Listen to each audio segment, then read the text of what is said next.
Sleepy town settled for the night, where every lawn is tailored just right. And it's about time that the back porch light comes on. At that house down the street, at that house on Magnolia Street. I'm an old lady. Leave me alone. So Coraline likes to stay right by there while I'm pooping in the morning. Yeah, it just costs a lot to like put holes in your house and make light. Yeah. AKA windows. Milk. What kind of psychopath are you friends with, first of all? I'm hungry. 6 nuggets is not going to do it for little 8-year-old me. You have opinions, but like fucking keep them to yourself. After he got an allergy panel, turns out, motherfucker, he gained an allergy to eggs because he was eating them every single day. You want to know something fucked up? The night before he went for his allergy panel, I made a fucking quiche. I tried killing my husband. I made a fucking quiche. And he went to bed that night in pain. Oh my god. I felt so bad. That's so funny. Yeah, but now he knows the deal, so now he knows he can't go ham on the eggs. No ham on the eggs, no Dr. Seuss. No green eggs and ham for him. Yeah. Okay. Today we're talking about eyeballs. How about that segue? Yeah. That's pretty good. Heterochromia, you guys. Here we go. Science. We're talking about eyeballs. Talking about Gary. Little bubble Gary again. Right. Yeah, we talked about him last week. We gave you all the tea on his personality. Yeah, so now we're going to talk about specifically his rare eye color condition today. The thing that sets him apart so uniquely. The one thing that Sally noticed right away. She didn't notice the pancakes. She didn't notice the star. Right, yeah. So what is heterochromia? You want to tell us what that is? Exactly, scientifically, I guess. Anyway, the short layman's terms for what is this thing? Yeah. What is this condition? It's a variation in coloration. The term is most often used to describe color differences of the iris, but it can also be applied to the various colors in hair or skin. In Gary's case, he's got the one green eye, one blue, but it can also be a few different variations of like combinations. Combinations, yeah. And we'll talk a little later. There's a lot of different celebrities that have this condition. And like apparently it's rare, but like so many celebrities have it. Like, it sets them apart and makes them unique. Right. Gary's got the one green eye, one blue. Some actors got like one hazel eye, one green, or one green, one brown, one blue. I don't think I've ever seen one blue, one brown. I think it's usually one green, one brown. I saw like one blue, one green, and a cat. Ooh. Yeah, so cats also have it. Animals also have it. We're going to be talking about some animals that have it a little later on. And then I guess the color variation of hair or skin. I don't know if there's a name for it for the hair, but in skin, isn't that called vitiligo? I guess the melanin or whatever that pigment is in your skin starts fading. And like, I wonder. I guess the color starts fading from the skin, and then it looks like that patchy skin. In the hair, sometimes it could be like that person's birthmark. My ex-husband had a blonde patch on the back of his head. Yeah. Avi's got the one gray little skunk patch in his front of his hair. And I always thought that was a birthmark when like we started dating. And I was like, have you always had that? Like that gray streak in the front of his hair? He's like, no, it's from my ex-girlfriend. I was like, oh, well, okay. Can't blame it on me. Yeah, okay. All right. So yeah, my husband's got that, I guess, heterochromia of the hair. Nice. I don't know if it's called the same thing for the hair. Yeah, so I guess my husband's got heterochromia, but in his hair. He's so special. Not in his eyes. in the eye. In the eye. Yeah. Insert needles in the All right. Very strange that I just made a weird observation. Do you think it's a little strange that both the guys in Practical Magic both had something with their eyes? Like Jimmy had the ghost eyes and Gary's got the heterochromia. They're the windows to the eyes of the soul. Right, yeah. Eyes are the windows to the soul. Eyes are the windows to the soul. There it is. Yeah, I just think it's weird. Poor Michael didn't have anything. Does he have right? brown eyes? Did he have brown eyes? Or did he have green eyes? I'm thinking of him with green eyes, but he could have brown eyes. I don't know. So, today we will be talking about heterochromia in reference to Officer Gary Hallett's eyes in the movie. So, in our beloved movie, young Sally casts her Amas Veritas spell, wishing for qualities in a man that she didn't think could possibly exist. He will hear my call a mile away. He will be marvelously kind. He can ride a pony backward. He can flip pancakes in the air. His favorite shape will be a star. And then the most notable quality of her love spell is the quality that we're going to be focusing on today. He'll have one green eye and one blue. So the Amas Veritas spell storyline, though, however, was not in Alice Hoffman's original book. This was actually a Hollywood edition that luckily worked well with the film. I'm not even sure that they mentioned Gary's eye color at all in the book, but whatever the case, his eye color was not relevant to the plot of the book at all. Right. Do you remember any kind of eye color any kind of characteristics they gave him? No, not at all. Yeah, they didn't even have the Amas Veritas spell in the book, Yeah, so. right. Yeah, so I don't even think his eye color was mentioned because it wasn't really relevant. So, so let's talk a little bit more about Gary's eyes in the film. So actor Aidan Quinn actually has two blue eyes. And both eyes appear blue throughout all of his scenes in the film except for one. And that is the same scene that when it clicks for Sally that he's the guy that she wished for in her Amas Veritas spell that she cast as a child. This is the scene where she goes to see Gary at his bed and breakfast so he can take her testimony. But fuck that, because these two hornballs, they just cannot contain themselves, and they engage in this makeout session, and Sally's rolling all over Gary's photographic evidence and all his files, and who gives a fuck about the files now? But if you pause the film at, I think, an hour, 19 minutes and 50 seconds, right after Sally says, she grabs his face, and she kind of just looks at him, and the camera's like close up on his face. She says, one green eye, one blue. And at that moment, if you pause it right there, you can see the left eye turn more of a green color, which was a special effect since Aidan Quinn does in fact have two blue eyes. Right. He's like looking back and forth between her eyes, and only when he's looking at the one does it show, right? Right. Do you think this was like a budget choice? Like, we can only afford the heterochromia for one scene, scene only. And I'm wondering if they did that just in that one scene, because if she would have seen that when he was digging at the roses, what then? What would have happened then? Well, so they were saving that. Well, who knows? Because like she saw he could flip pancakes, she saw his star badge, like she was seeing all these things, but it wasn't clicking, I guess, because like those other things are so mundane. Like, what are the chances of somebody actually having one green eye, one blue? Right. Yeah, we're gonna find out because it's pretty rare. So rare. So I'm sure that had a lot to do with it. So yeah, the actor does have two blue eyes, though. He does not have heterochromia in real life. How do you feel about letting the listeners get a little sneak peek teaser of what's to come next week with our song-a-sode? Because we have a song all about this. Yes, we do. We wrote a song called One Green Eye, One Blue, and it is actually a song from Gary's perspective, professing his love to Sally and how he doesn't believe in magic, but because of her, he does. So cute. So here's a little clip of the chorus of One Green Eye, One Blue, and if you come back next week, we're going to do an entire deep dive song-a-sode about this song and how we wrote it and all of our demos pertaining to it. Here it is. Take a listen. That's how you knew. Green eye, one blue. The night that I saw rose petals drifting across the moon. I wished on a star, and now here you are. The spell that you cast is proof, and now here is the truth. I wish for you too.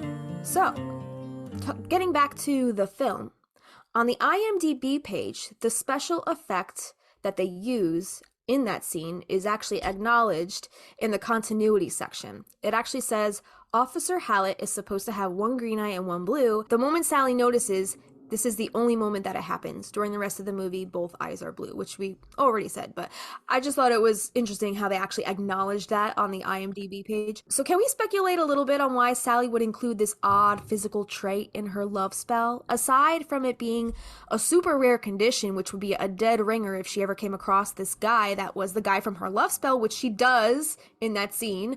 But aside from that, what could have possibly possessed her to give her dream man 2 different colored eyes? Do we think the reason is witchier than just a random request from a young girl who just listen off a laundry list of stuff? Like, what do we think here? I think it's like using filters on buying a house or buying a car. The pool keeps getting smaller and smaller the more detailed you get. So I think she was really hoping there was nobody out there, right? Yeah. Asking for qualities in a man that couldn't possibly exist. Right. Yeah. Well, she got him. She got the guy. got him. She got him. You ever see that video? Get him. No? Dude, you know what though? That keeps popping up on my TikTok. Oh, Is God. the fucking Chris Angel thing. What? I'm not getting him. You know, I keep getting Enrique Iglesias can't sing. I'm in that rabbit hole. What is going on with Enrique? What the fuck, man? And like so many people are paying money for these like concert tickets, and like he must have done his sound guy dirty or something, because they're taking the auto tune off and now people are seeing him for who he really has been all these years. He took that mole off and boom, there went his voice. That's what I somebody in the comments said that. People in the comments were saying his talent left with his mole. The mole had the magic. Oh my god. So fucking funny. What are your thoughts about the speculation with Sally's spell? I don't know, man. I'm thinking like, because we're going to talk a little bit more about heterochromia and witchcraft a little later on, but back in the day, back in like, I guess burning times or whenever like people were accused of witchcraft on the regular, people were considering heterochromia a mark, like a witch's mark. Yeah, I could definitely So, see that. I don't know if it's some kind of like subconscious ancestral programming that she was just Oh. like, one green eye, one blue is the type of guy that's gonna be down with witchcraft. Yeah, totally. Okay. Because everybody else thinks Yeah, I'm fuck off. crazy. Mm-hmm. Yeah.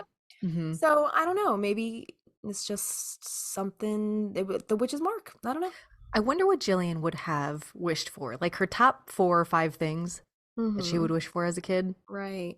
What do you think? What something? Well, I'm not gonna say superficial, because I guess one green eye, one blue being a physical trait is kind of superficial, right? Is that the only physical trait that she gives him? Yeah, because everything else is like stuff he can do, or like Right. his personality trait or his character, right? That's the only physical trait that she gives him or that she wishes for. Yeah. But I don't know. I feel like Jillian would be like, I want a guy with lots of tattoos.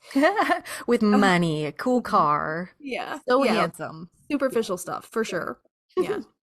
Anyway. Heterochromia is determined by the production, delivery, and concentration of melanin. It's a pigment.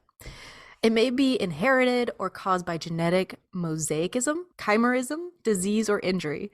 It occurs in humans and certain breeds of domestic animals, like dogs and cats we've seen, most frequently, I think.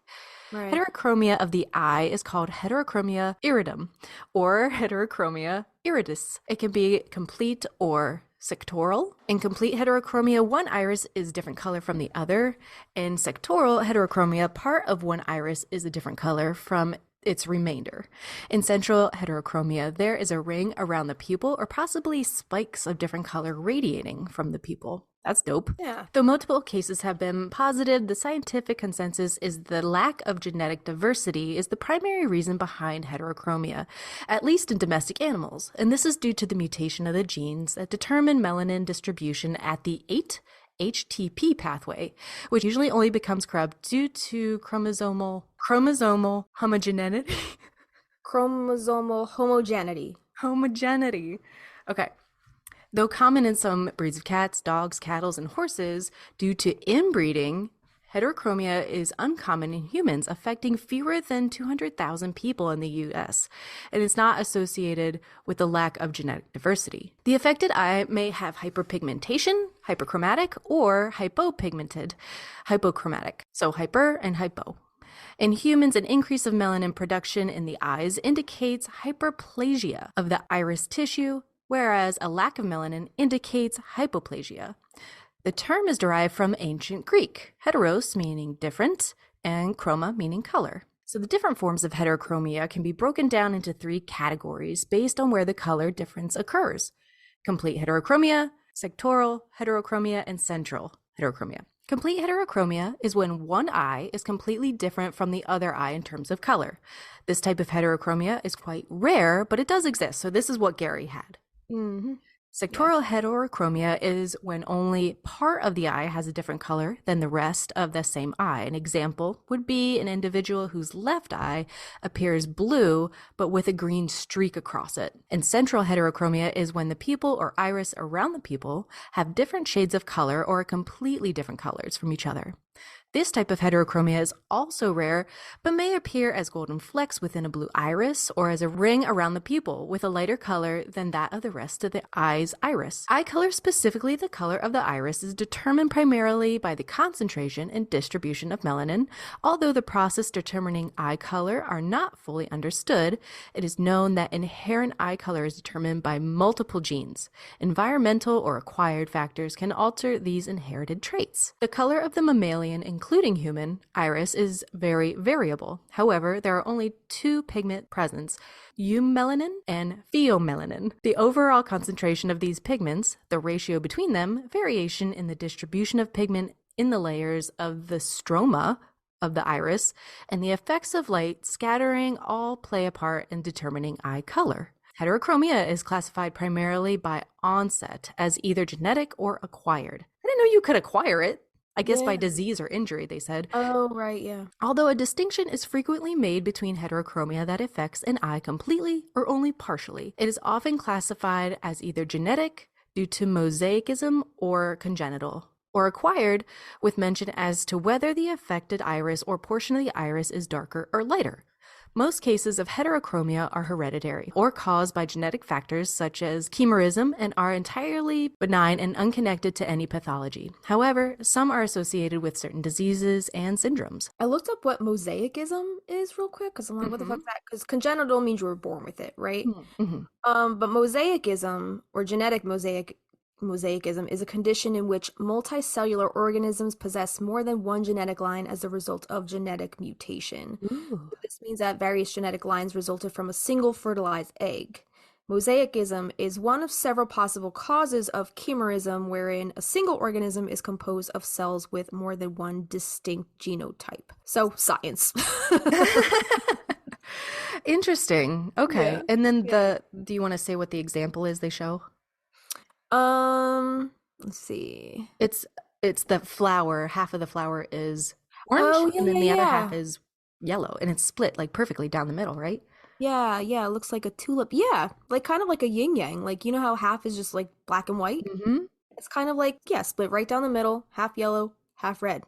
Very strange. Wow. So let's talk about the irises.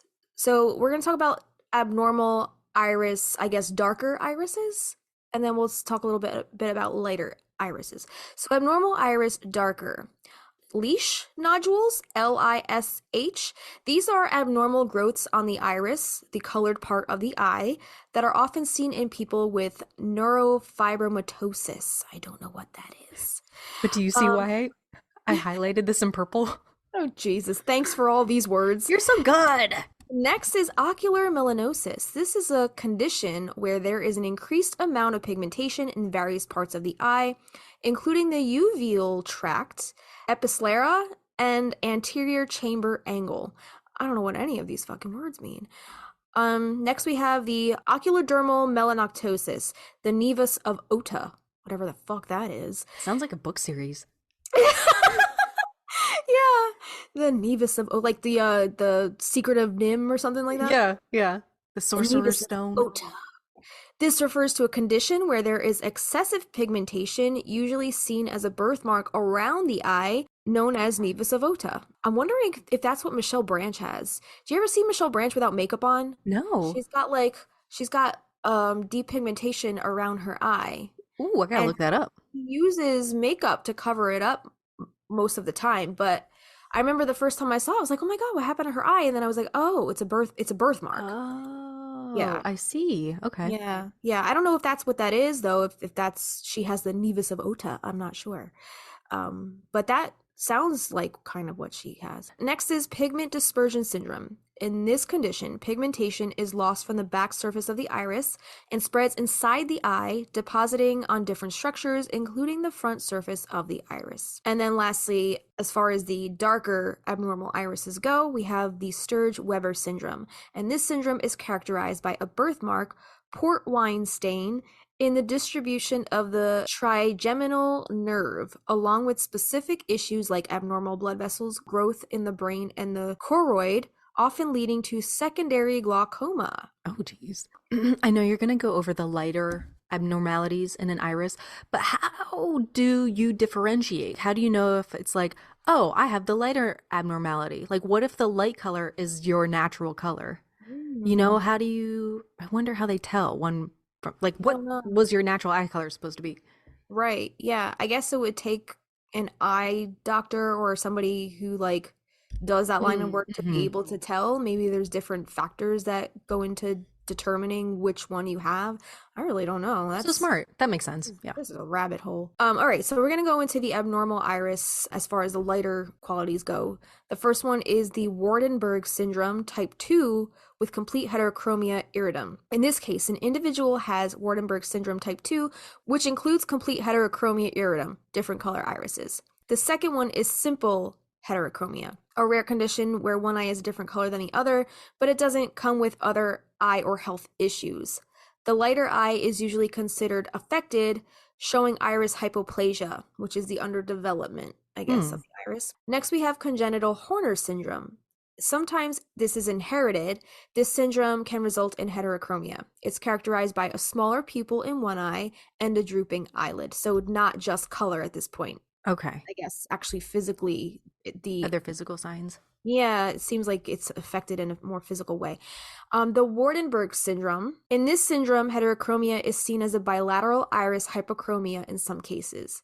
It can also be associated with other features like hearing loss, and a Japanese study found it in children with albinism. So I guess albino children are more prone to Waardenburg syndrome. Next, we have piebaldism, this is similar to Waardenburg syndrome. It involves a white forelock and depigmented spots. It's a rare disorder of melanocyte development. Did we say what melanocyte was? What's that? So a melanocyte is a specialized skin cell that produces the protective skin darkening pigment melanin. Okay. And then the last one on this list is the Hirschsprung's disease, and this is actually a bowel disorder, and in some cases it's associated with heterochromia in the form of sector hypochromia. The affected sectors have fewer melanocytes and less pigmentation, but that affects your bowels. So is it a bowel disease that affects your eye color, I guess, when you're born? Maybe? I guess, or it says it's associated with, I guess, the bowel disorder, this Hirschsprung's disease. If you have that, it causes heterochromia, but I guess if you have heterochromia, it doesn't necessarily give you Hirschsprung's disease. Right. So I don't know if it's like worked both ways, because like all these celebrities have the heterochromia, and I don't think they're all walking around with Hirschsprung's disease. I don't know.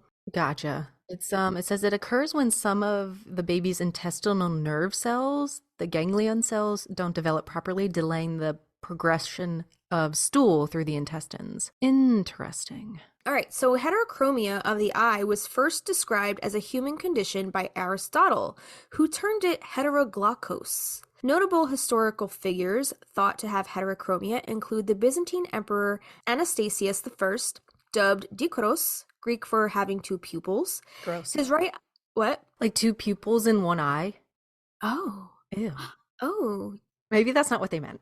Maybe, yeah. His right eye was light blue, while the left was black. Nevertheless, his eyes were most attractive, is the description of the historian John Malalas. Malalas. A more recent example is the German poet, playwright, novelist, scientist, statesman, theater director, and critic. God damn. Damn, you Renaissance man. You get your money. Johann Wolfgang Goethe. Yeah, so the Alexander Romance, an early literary treatment of the life of Alexander the Great, attributes heterochromia to him. In it, he is described as having one light eye and one dark. However, no ancient historical source mentions this. It is used to emphasize the otherworldly and heroic qualities of Alexander. In the Ars Amatoria, the Roman poet Ovid describes the witch Dipsas as having, quote, double pupils. Kirby Flower Smith suggested that this could be understood as heterochromia, though other scholars have disagreed. The Roman jurist and writer Cicero also mentions the same feature of double pupils as being found in some Italic women. Pliny the Elder, have we talked about him before? Oh, yeah. Pliny the Elder related this feature to the concept of the evil eye. Mm-hmm. Okay. There was a Jester article about the correlation with the evil eye, but I feel like we talk about it a lot in here, and it had a lot of Greek. And I was like, I don't have time to go through this. Okay. But I thought it was Alright. interesting. Yeah, we'll link anything that you want to link in our show notes. Okay. So if anybody wants to deep dive those rabbit holes themselves, feel free. So the 12th century scholar Eustathius, in his commentary on the Iliad, reports a tradition in which the Thracian Thamyris, son of the nymph Agriope, who was famed for his musical abilities, had one eye that was gray, whilst the other was black. That's cool. W.B. McDaniel suggests that this should be interpreted as heterochromia. That's fucking awesome. Okay, pick your colors. What colors would you have? And it can be any color. I think I would do like blue and green. Yeah. Seems like a really cool combination because it seems so different. Like one green, one green eye, one blue. Yeah, that would probably be the combination, if any, because anything else seems so subtle, right? Like I guess hazel and green kind of, they could look the same depending on the lighting. Yeah. And one green eye and one brown. I feel like there's some actors that have the one green eye, one brown. We'll talk about them later on, but it's probably like a lighter brown. And one brown, one blue. One but brown, I'm thinking one like, blue. you know how like there's violet eyes out there? Ooh, When do like people one actually have- violet eye and a gray eye, like a light gray eye would be so fucking witchy. Do people actually have violet eyes? Yeah, I think there was a actress back in the day. What the hell was her name? Elizabeth Taylor. Wait, she had violet eyes? I thought she had blue eyes. They're looking pretty violet. They're like a very blue-gray. That is so interesting. Elizabeth Taylor. Didn't know she had violet. I always thought they were blue. Yeah, some of her images, they definitely look blue. Yeah. Yeah, I guess it all depends on the lighting and like what colors she has around her. Mm-hmm. Because that also affects eye color, which I think we mentioned a little later on. Yeah. Yeah, a violet eye and a gray eye. That's pretty fucking badass. That's pretty witchy. All right. Cool. Yeah, that sounds cool. So, although infrequently seen in humans, complete heterochromia is more frequently observed in species of domesticated mammals. The blue eye occurs within white spot, where melanin is absent from the skin and the hair. These species include the cat, particularly breeds such as Turkish Van, Turkish Angora, the Kao Mani, and rarely the Japanese bobtail. These so-called odd-eyed cats are white or mostly white, with one normal eye, which is copper, orange, or yellow or green, and one blue eye. Among dogs, complete heterochromia is seen often in the Siberian Husky and a few other breeds, usually the Australian Shepherd and the Catahoula Leopard dog, and rarely in the Shih Tzu. Which, like, have you ever seen a Shih Tzu's eyes? No. It's like always covered by hair. Like, yeah. How do you even see what a Shih Tzu's eyes look like? Is a Shih Tzu one of those like dirty white dogs? Little white dog? Like moppy. They have like a lot of hair. Yeah. But horses also have it. Horses with complete heterochromia have one brown eye and one white, gray, or blue. Complete heterochromia is more common in horses with pinto coloring. What is the pinto coloring? Like a pinto bean?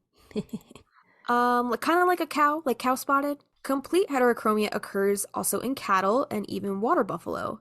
So it seems like, I guess, animals that already have pigmentation, different color pigmentation going on in the skin or the fur. Oh, yeah. It also carries over into the eye color. So it seems pretty common in animals that are already pigmented. Are water buffalo more than one color? That would be so fucking scary.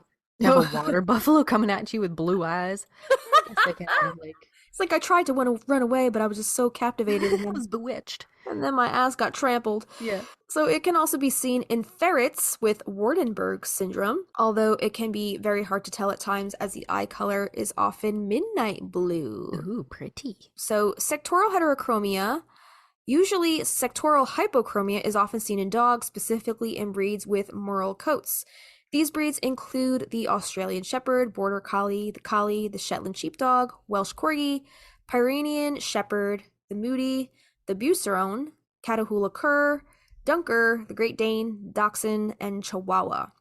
It also occurs in certain breeds that do not carry the merle trait, such as the Siberian Husky and rarely the Shih Tzu, which we said before. And there are examples of cat breeds that have the condition, such as Van Cat. Oh, I guess it's just a white cat. Van Cats, it's just a white cat. They're so cute. They are so freaking cute. Even the Van picture Cats on the are- Van Cat Wikipedia page has the heterochromia. Yeah. I wonder if they all have it. Van Cats are all white, sometimes mostly white with amber markings around the tail and the ears. They're so They are freaking cute. so freaking cute. I want a white cat. You do? Yeah. I used to go to this witchy shop in New Hope back in the day, and they had a white cat named Morgana. Ooh, that's And I just dope. thought that was so fucking witchy. I That was is like, very witchy. I want a white cat. Yeah, you don't typically see witches with white cats, but that makes No. it so much more freaking special. Right. Yeah. But save the black cats. Yeah, They're save never the black adopted. ones too. All kitties. All kitties are beautiful, right, They are Coraline? beautiful. Look at Except this. for the ones without the fur, they're a little fucking weird. Yeah, I'm not into them. I love all kitties, and I mean, I'm sure they're cool, but Put them in like, a sweater though. They're Yeah. all right. All right. put them in a sweater. So what can cause eyes to change color? I wanted to look into this a little more because my eyes do tend to shift in the light if I'm crying, if I'm wearing a certain color. My husband's do as well. He's got these huge blue eyes, but every now and again they're like more teal or green or gray, depending. Isn't that hazel though? Like the hazel tends to like. You don't have hazel eyes? I do have hazel eyes, yeah, but they do change. I call the hazel eyes the chameleons of eye color because both my mom and my brother, they both have hazel eyes. Depending on what color they're wearing, their eye colors tend to like change to match their wardrobe. Like when they wear blue, their eyes look more blue. When they wear green, their eyes look more green. It's fascinating, and I'm jealous because my eyes are this boring, shitty brown. And But they're very striking in I their have in their own nothing- way. yeah, but like they're so freaking dark. Like I They're just very dark. in the light though, like I do have like little flecks of like light brown, like golds, pretty. kind of. Like, but like you got to look at them in the light. But if you're looking at my eyes in the dark, they're very dark. I like it. It's very like hypnotic. It's like boom, staring right into your soul. Oh man. Yeah, I'm so jealous of Aaron's eyes because you've seen him. Like, I don't know if it's just because like his head's smaller or what, but his eyes are like huge blue eyes. But I'm very Yeah. jealous that his change more noticeably. But yeah, changes in eye color are rare. Sometimes the color in your eye may appear to change when the pupil dilates. Have you ever had your eyes dilated? At the eye doctor, would they put that like yellow goop in it? I don't know Right? what color it is, but then you get the shark eyes. I remember like at the eye doctor, they would put like this yellow stuff in your eye to like make this pressure happen. So that I guess they can, I guess so they could dilate your pupils so then they can measure your eye for I guess lenses or whatever. I don't Okay. fucking know. Yeah. I don't know the reasoning for why they do that, but And then like you're you really leave- sensitive to light. Yeah, and then they give you the tissue to like hold over your eye, and then like all this yellow goop comes out of. You never I had that. remember at the eye that. I doctor? remember getting the glasses, the big black glasses. Okay. But anyway, like having your eyes dilated, like it looks so fucking scary. Like you're possessed because it's just all black. The colors in your environment, including lighting and your clothes, can give the illusion also of your eyes changing color. This is from a MD. They say that the factors that cause the eye to change color or appear to have different colors includes genes, disease, medication, and trauma. And this is said by Omar Chaudhary, MD, ophthalmologist in. Oh, is this an MD? Yeah, he is an MD, but he's also from Maryland. That's where MD from MD, yo. Ooh, okay. So MD an actual eye color change can be harmless, or it can be a sign of a condition that needs treatment. Changes in eye color can be related to just the iris or changes in other parts of the eye. Iris-related eye color changes include iris freckles. They can be small brown spots on the surface of the iris that are often related to sun exposure. They're common and usually harmless, like freckles on the skin. Iris neva are larger freckles or dark growths on the eye that look like a mole. Nevi are caused by pigment cells called, Justina said this earlier, melanocytes. melanocytes. They're usually harmless and slow growing, but can be a risk for cancer. Nevi aren't as common as iris freckles and should be watched by your doctor. Go get your moles checked, everybody. Okay. Leash nodules, you also said this earlier, leash, are small brown bumps that grow over the iris. Can you imagine like feeling that on the back of your eyelid, like bumps? I have a little, like, I don't know if it's a zit or something. I got a pop on like my lower lid. Ooh, don't do that. I also get like skin tags around my eyes a lot, and I don't know if it's just because like I'm horrible. I fall asleep with makeup on, and when I do take it off, like maybe I'm using too rough of like a tissue or something, and it pulls the skin. So I have like these little skin tags on my eyelids. On the top, but like what if like it was like your eye and you could feel it on the inside of your eyelid? No, but These growths are usually associated with a condition called neurofibromatosis. Wow. A nervous syndrome disorder that causes small tumors to grow on nerve cells throughout the body. This condition appears to have a genetic link and run in families. The presence of leash nodules is helpful in diagnosing neurofibromatosis. They usually don't affect vision. People with neurofibromatosis can live normal lives unless there are more serious complications. I don't know if the skin tags are hereditary. I think that just comes from like the skin being pulled and like the elasticity. I have one under my armpit right here. A big skin tag? Yeah. I know they sell those like little things you can get them off. Yeah. I think apple cider vinegar or something I heard works. Yeah. There was something else. Oh, castor oil. If you put castor oil and cover it with like a Band-Aid or something. Yeah. I haven't tried any of those removal methods. I usually just pinch it and yank it off. Oh, ouch. Jesus Christ. I like to, I'm a glutton. Again, I'm a glutton for punishment. Right? Ow. Okay, this one has a lot of letters. Fuchs heterochromatic iridocyclitis. Oh, iridocyclitis is an inflammation of some of the structures of the front of the eye, including the iris. The cause of that isn't known and can be sometimes difficult to treat. Symptoms include atrophy of the iris, a loss of pigment in the iris so that the color of the eye changes, cataracts, and inflammation in the eye.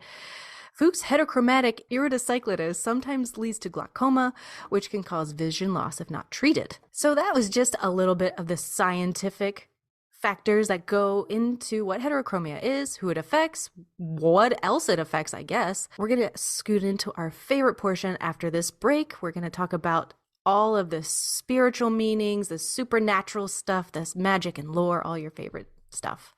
Do you have any other thoughts about Gary? Because the only thing we know is that he was born with it. Maybe he was born with it. Maybe it's heterochromia. Heterochromia. I don't know, man. I just think it's really cool. It's beautiful. I wish I fucking had something cool like that. I have these shit brown eyes I gotta live with. Avi loves them. And you should too. Love them. Avi loves staring into their dark, to the void, to my no soul eyes, the dark pools. Yeah. Dude, who is it that talks about the black-eyed children? Have you ever seen those? Yeah. They're fucking creepy. Fucking creepy. They can make me feel uneasy. That's why we don't have kids. Kids are creepy. Kids are creepy. Exactly. All right. With that, back to you, Susan. We're gonna take our break now. We'll be right back. Talk about more eyeballs. Stay right there. Don't touch that dial. Don't touch that dial. Oh, God. Hey, little witches! The Stina's here. If you've been listening to our podcast for a while, you would know how much we love using the Practical Magic Inner Witch Oracle deck by Grounded by the Moon. And now we want to share the magic of Grounded by the Moon with you, our listeners. Joseph Benitez Egerton, the creator behind Grounded by the Moon, would like to offer this very special 10% off discount to all who wish to experience the magic of his Practical Magic themed tarot and oracle decks. But that's not all. He also creates other divination tools candles like tarot workbooks, deck bags and altar cloths, pendulum kits, oil blends, cleansing sprays, smoke wands, teas, and ritual kits. And let's not forget about his custom handcrafted, all-natural soy candles, where every candle is hand-poured and personally infused and charged under the light of the moon. They even come with a crystal. And did we mention all of the ingredients in the candles are ethically sourced? All of Joseph's offerings are just so magical. So go visit groundedbythemoon.com and use the coupon code Magnolia Magic for 10% off your entire order at checkout. That's MAGNOLIA MAGIC. So get your discount today.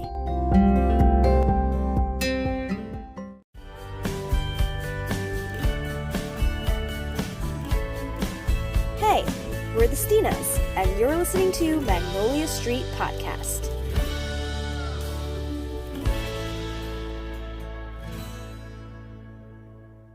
This is a giggly one. Oh, man. We haven't had a giggly one in a while. Mm-mm. All right, are we pulling a card? Yeah. Let's do it. There's no Heterochromia card. I don't even think there's a card in here that references Gary's eyes. Okay. But let's see what we can... I wonder if the star card is the only one that's linked to Gary? Actually, this is also the Amas Veritas spell. That's true. So Have we pulled that one? Yeah, we pulled that one. Yeah, we pulled it. All right. I'm going to shuffle. Here we go. When to stop.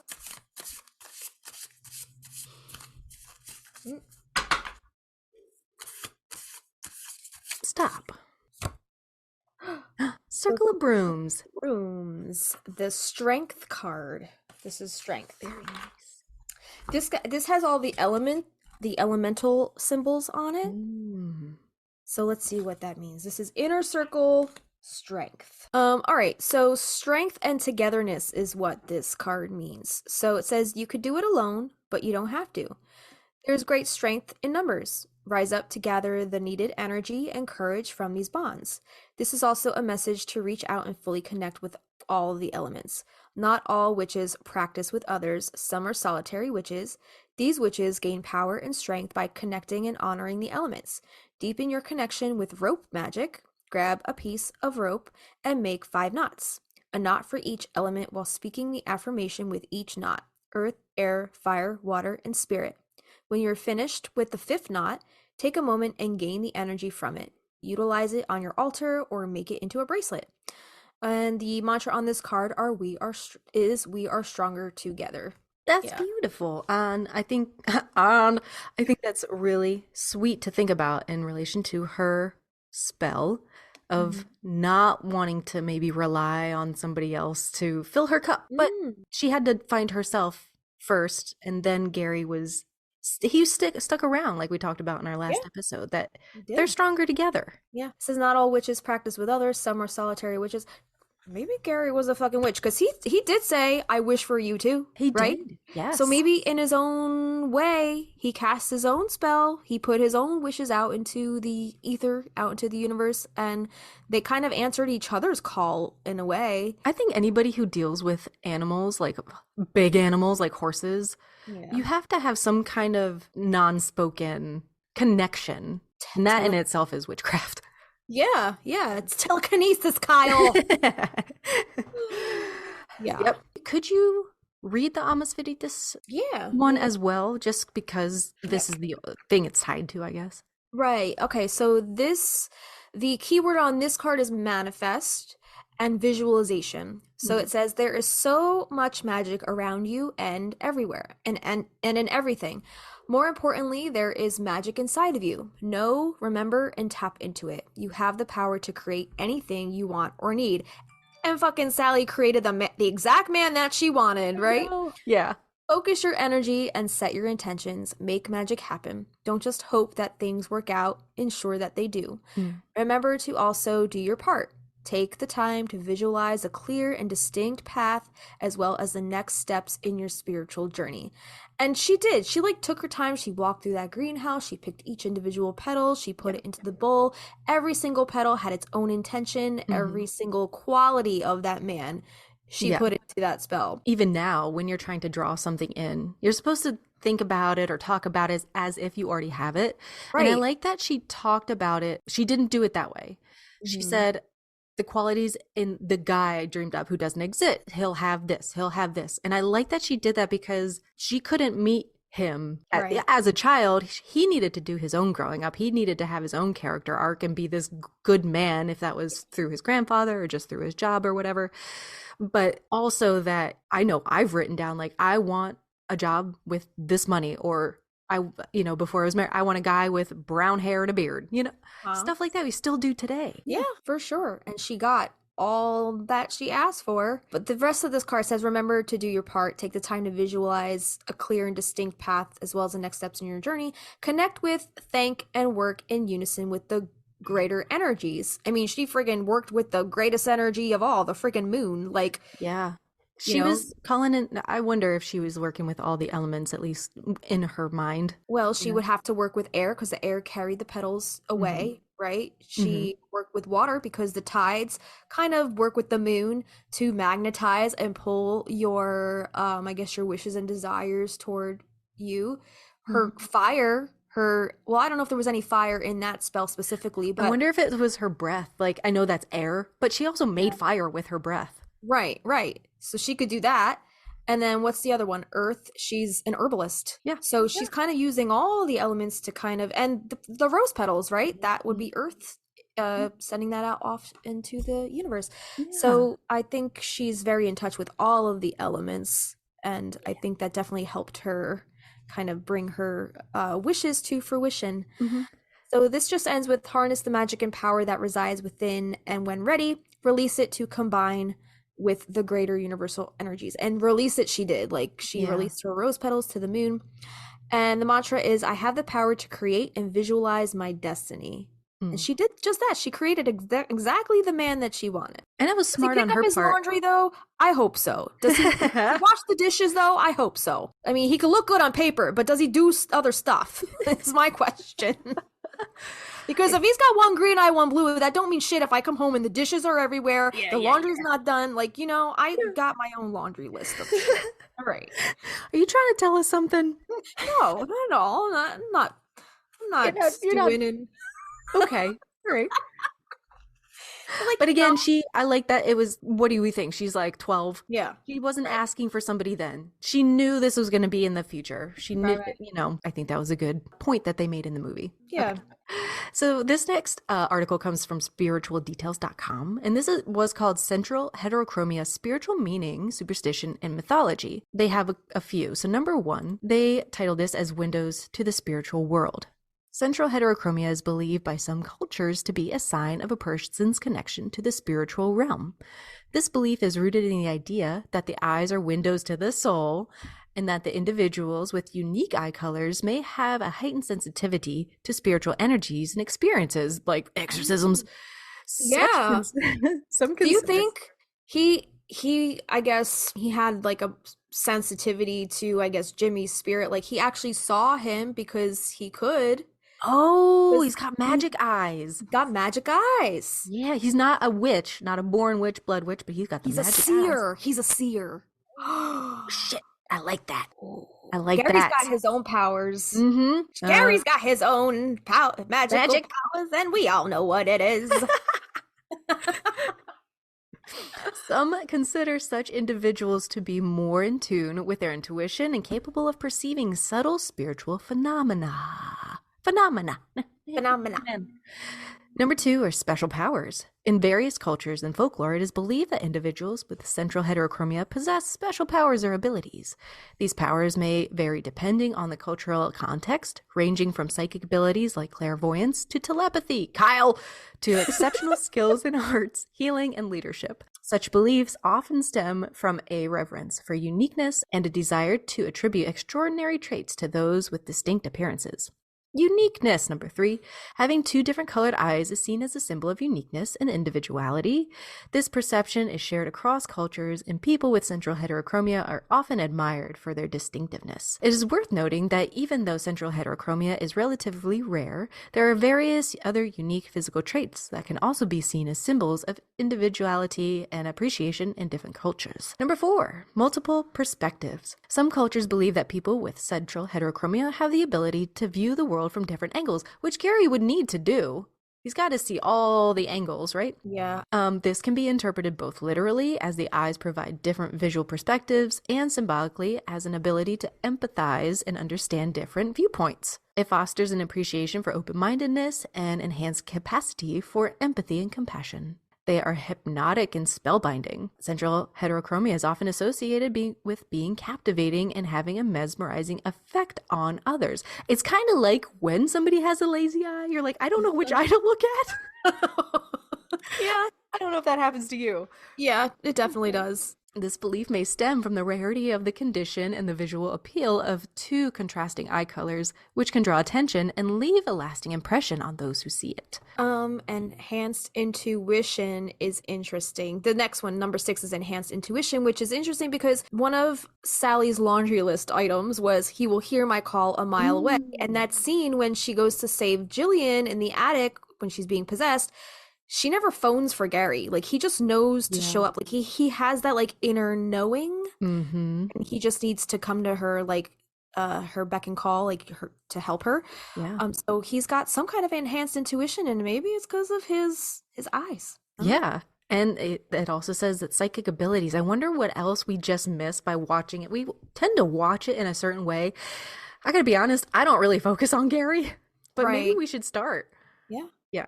This belief aligns with the idea that unique physical attributes may be indicative of special internal qualities. The concept of intuition is often associated with a deep understanding beyond logic, reasoning, and is highly valued in the spiritual and metaphysical contexts. Spiritual gifts. Having 2 different color eyes is seen as a spiritual gift that sets individuals apart from others.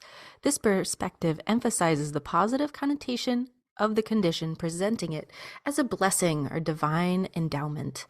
The idea of spiritual gifts is common across cultures, and people with central heterochromia may be considered blessed with the unique trait. Central heterochromia is associated with the concept of balance and harmony in one's life. The condition's representation of 2 different eye colors in a harmonious way reflects the idea of finding equilibrium between various aspects of one's being, such as emotions, thoughts, and actions. I feel like we talked about Gary being very even keel. He's pretty balanced, even when he is ruffled.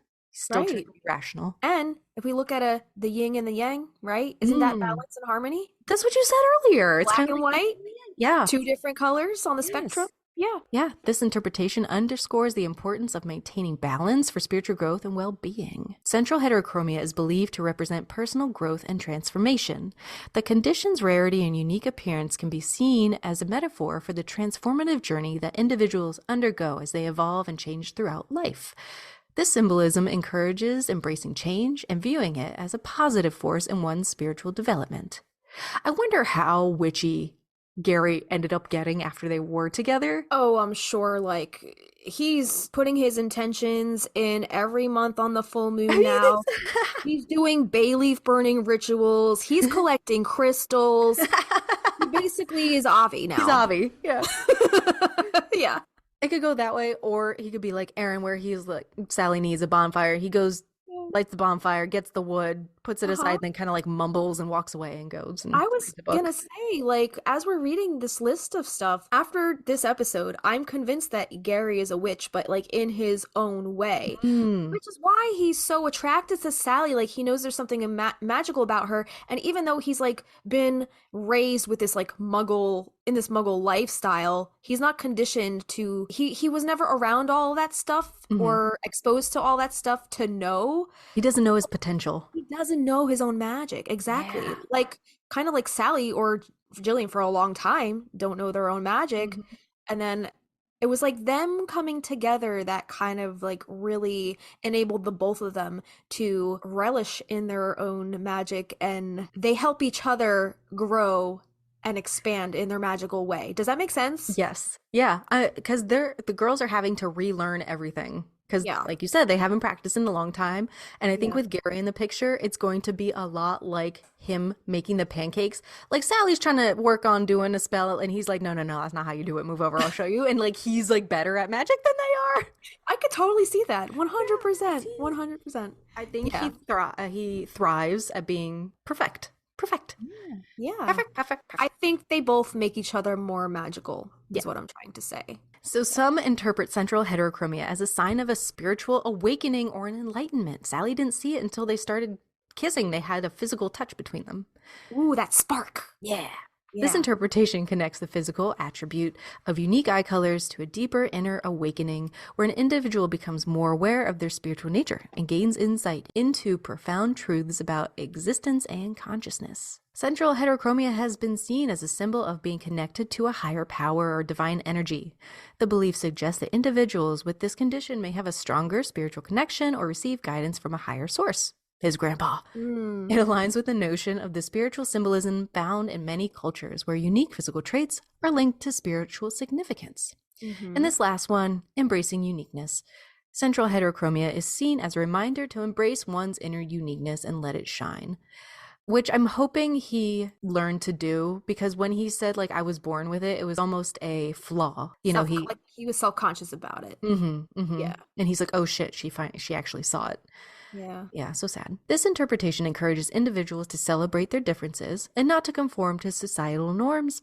It emphasizes self-acceptance and the importance of recognition and accepting the uniqueness that exists within each person. I have a question. So, like, you know that scene after the exorcism when, like, they're under the rose arbor and she's telling him, like, I wish for you, like, I wish for qualities in a man that I knew can possibly exist.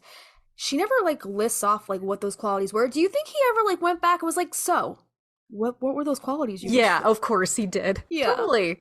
Yeah, I'd be so nosy. I would want to fucking know, like, what somebody wished that I had that, like, Sure. I could offer or, you know, didn't or couldn't. I don't know. Yeah. All she said was, you do. Like, Yeah. you could say that to anybody, Sally. I wish for you. All right. All right. So, two different colored eyes in superstitions and in myth. So, heterochromia, the condition of having two different colored eyes, has been surrounded by myths and superstitions throughout history. In various cultures, individuals with heterochromia were sometimes considered divine or possessing mystical powers.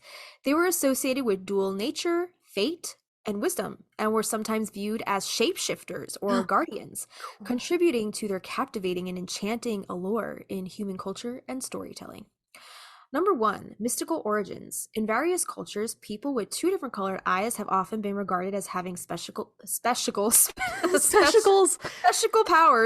special mystical or supernatural origins. Some legends suggest that they possess the ability to see into both the physical and the spiritual realms simultaneously. Like cats? Oh, yeah. Like, you know how they say that cats are so, like, in both planes? Like, Yes. when does your cat ever just, like, sit there just, like, meditating? No, but they'll stare at like the corner of Yeah. the ceiling, and I'm like, please stop that. Sometimes, like, Coraline or Punky will just be sitting there, just, like, Oh, with closing their eyes closed. like, sitting up, but Yeah. just, like, with the eyes closed, and I'm like, don't mind them, they're astral projecting right now. They're in Aw, another that's so dimension. cute. They're in the kitty dimension. Who knows where they are right now, but yeah. Be back later. And I'm poking them like, come back to reality. Oh. Oops, there goes gravity. Is that Eminem? Yeah. Yeah. The next one on this list is heterochromia and the divine. In ancient mythology, individuals with heterochromia were sometimes seen as divine or godlike beings. Their unique appearance was believed to be a sign of being touched by the gods, bestowing them with special powers or insights. Third is dual nature. In some folklore, having two different colored eyes symbolize a dual nature or connection to both the light and the darkness, the good and the evil. This duality is often associated with characters who play complex or pivotal roles in myths and stories. He is a pivotal role, isn't he? That's right, he is, because once he comes into the film, an hour and some change, like, into the film, that's like a long time to not be all up in their business and then be like, boom, here I am, I'm a main character. Mm-hmm. For sure. Like, he definitely threw them a curveball there. Number 4, shapeshifters and supernatural entities. Heterochromia is sometimes linked to shapeshifters or beings capable of transforming into different forms. Their eyes are believed to be windows to their true nature, revealing their ability to traverse between the mortal and supernatural realms. Number 5, lucky or unlucky. Superstitions surrounding heterochromia can vary widely. In some cultures, it is considered lucky or a sign of good fortune. Others may view it as unlucky or a bad omen. Number 6, eyes of wisdom. People with 2 different colored eyes have been associated with wisdom and keen insight in certain traditions. It is believed that their unique gaze can perceive hidden truths and unravel mysteries beyond the comprehension of ordinary individuals. Good for a detective. Right, exactly. Animal connections. Heterochromia in animals such as wolves or cats has also been linked to supernatural abilities or symbolic meanings. In folklore, these creatures were often seen as guardians or protectors, possessing a mysterious allure. And the last one is fate and destiny. Some ancient cultures believed that the appearance of heterochromia at birth was a sign of predetermined destiny. It was thought that such individuals were destined for greatness or had a special mission to fulfill during their lifetime. This next article, I actually found this on theculturist.com, and this is a blog post by the author Maria Cavalli. She's a photographer, and she posted this blog titled Children of Hags. So she writes, I am Lithuanian, and Lithuania is the last pagan country in Europe. In pagan tradition, people who had different eye colors were called, quote, children of hags. The pagans believed that if there was a newborn with different eye colors, it meant that there was a hag that had come at night and changed the children. The witch gave one of her eyes to the child in exchange for one of the child's eyes. Whoa. So she says, I started to photograph this project about a year ago, and so far I have found that the most children of hags, most of them are in Lithuania. So this must be more common in Lithuania, I guess. I can only presume that even if Lithuania itself, which has 3 million inhabitants, and people with heterochromia are only 3 people in 1 million, Oh, wow. because Lithuania kept pagan traditions quite long. People with different eye colors did not suffer from the Inquisition as much. So I guess not as many Lithuanian pagans or witches were burned at the stake or persecuted for their beliefs. Since it, I guess, survived the Inquisition, it's still pagan as far as this girl is saying. Interesting. I want to see her photography. Oh yeah, there's a photo of a guy that I guess Yeah, I see the that. main photo of this article. Mm-hmm. And I guess that's part of her Children of Hags photo series. There aren't any other ones linked on this page, so I don't know if she has any other photos in this series available somewhere that we could see, but this was the only one that I saw. She goes on to say, this project started more as a mythological research for me, but the more I researched it and the more people with heterochromia that I photographed, the more I realized that this has become a social project. Firstly, it introduces people who have never even heard of heterochromia before to it so that they are not afraid of it anymore. Isn't it crazy that at one point people were afraid of this trait? One green eye, one blue, or like 2 different colored eyes? Like, I know there's still a lot of violence with Yeah. albinoism in Is Africa, it? which Oh, is shit. so sad. Oh my God. So she goes on to say, this is true. We are afraid of things that we don't know and that we're not familiar with. Secondly, this project that she's working on, she says it shows how unique and beautiful people with heterochromia are, both to others and themselves, so they know not to be ashamed of it. Like Gary seemed like he was ashamed of it, right? When he was like, I was born with it. Mm-hmm. Like he said it like it was like an insecurity. Mm-hmm. But she's saying not be ashamed of it, but instead celebrate it. She said, I'm also looking for a writer at the moment and my final goal is to make an album called Heterochromiacs, whereby I document all the portraits from the project and present both mythological and scientific research to go along with it. I want to follow, this is fascinating. Like, I want to follow her project, who she documents, the Yeah. mythological standpoints that she's writing from. Like, she says she's looking for a writer. Maybe, I don't know if she says she's Lithuanian. I don't know if she speaks English. Maybe she had this translated. Maybe that's Yeah. why she's looking for a writer to help her with the project. I'm really not sure. But I just thought that was so cool that, like, she saw this as, like, a social project, and now she's, like, inspired to keep going with it and find more heterochromiacs as she Heterochromiacs. I know Yeah. it sounds fascinating. Just listening to you read that, every person is different and every person is unique. But having heterochromia, like to be that person's partner, it's Yeah. almost like you get two different sides of the person. You know, Right. you can get lost in that one color for a while and then get lost in the other color for a while. I think that would be so cool. Do you think Gary's a Gemini?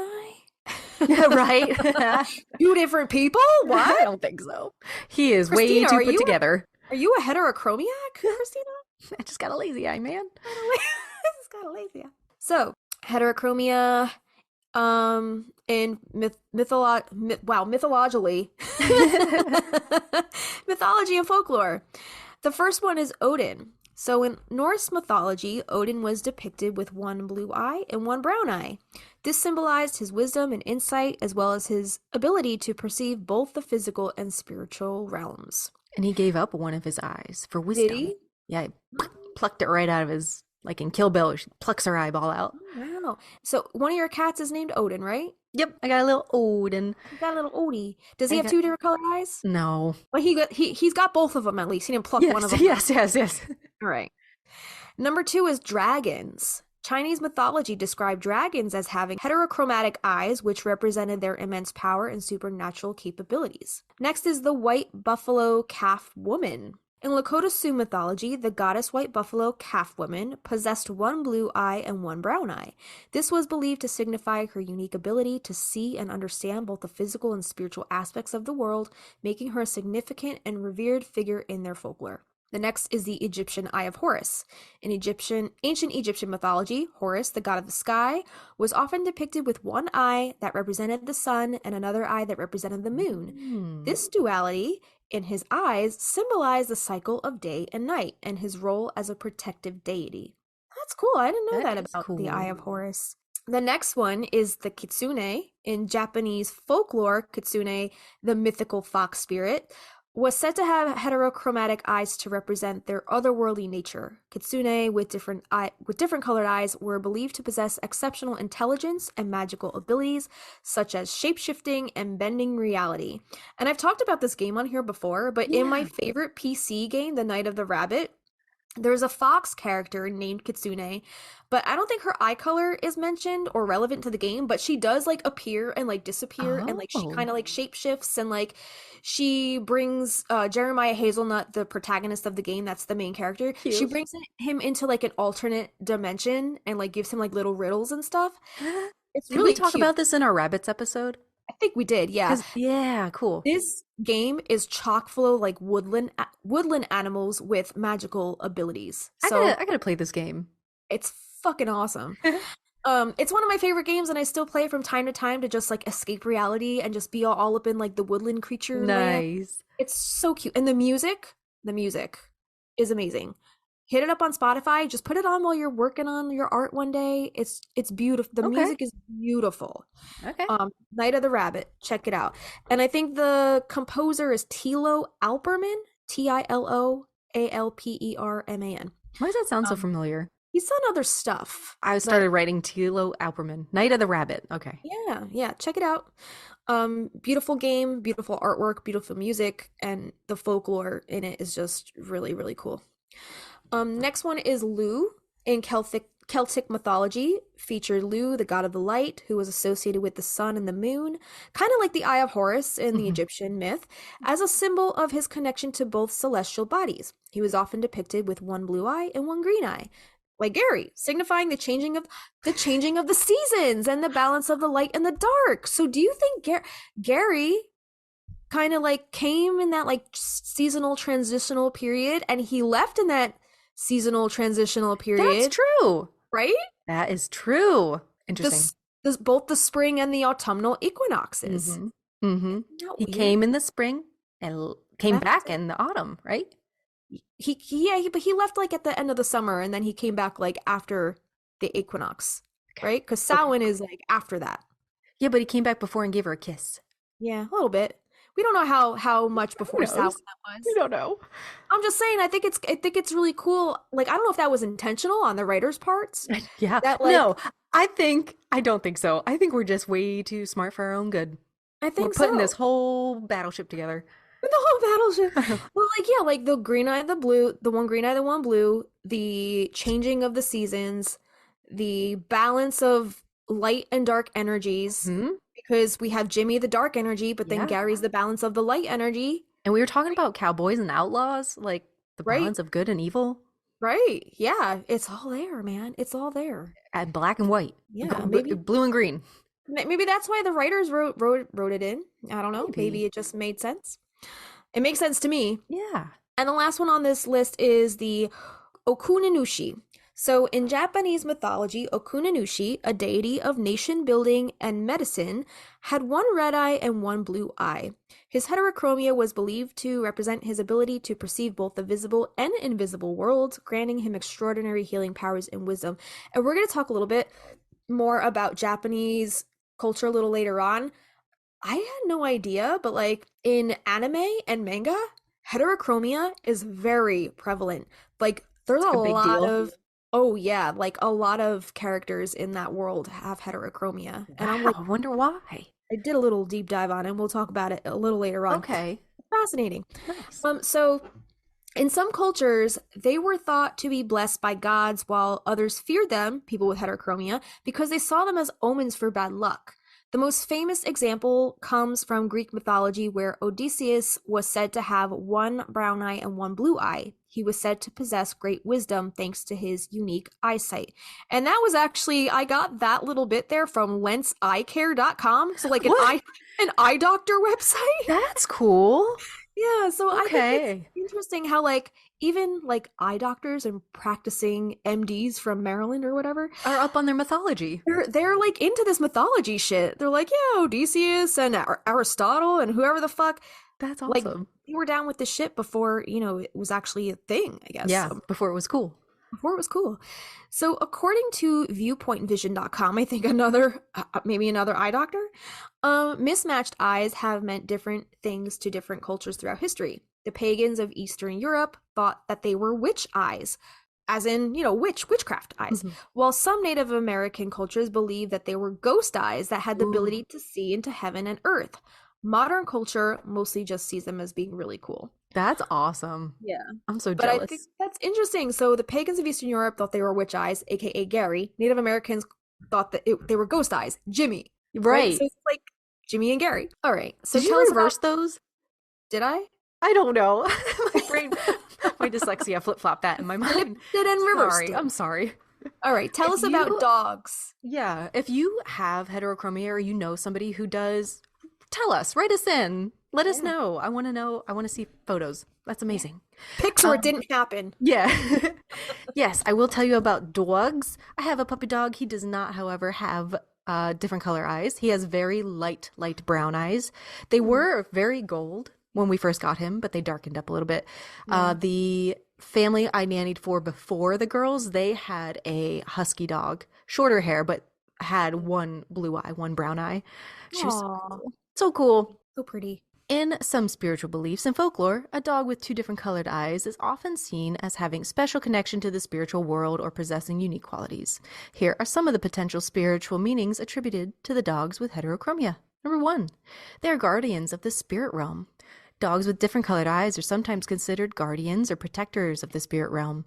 It is believed that their unique appearance allows them to see and sense spirits, making them vigilant and watchful companions. Number 2, a symbol of balance. I think a lot of these are going to overlap. Yeah. The dual nature of heterochromia in dogs represents the balance of light and dark. It is seen as symbolic and harmony and equilibrium between the physical and spiritual realms. They are guides for the souls. So I guess also a psychopomp, like the rabbits. Mm-hmm. Some spiritual interpretations view these dogs as guides for souls during their journey between life and death.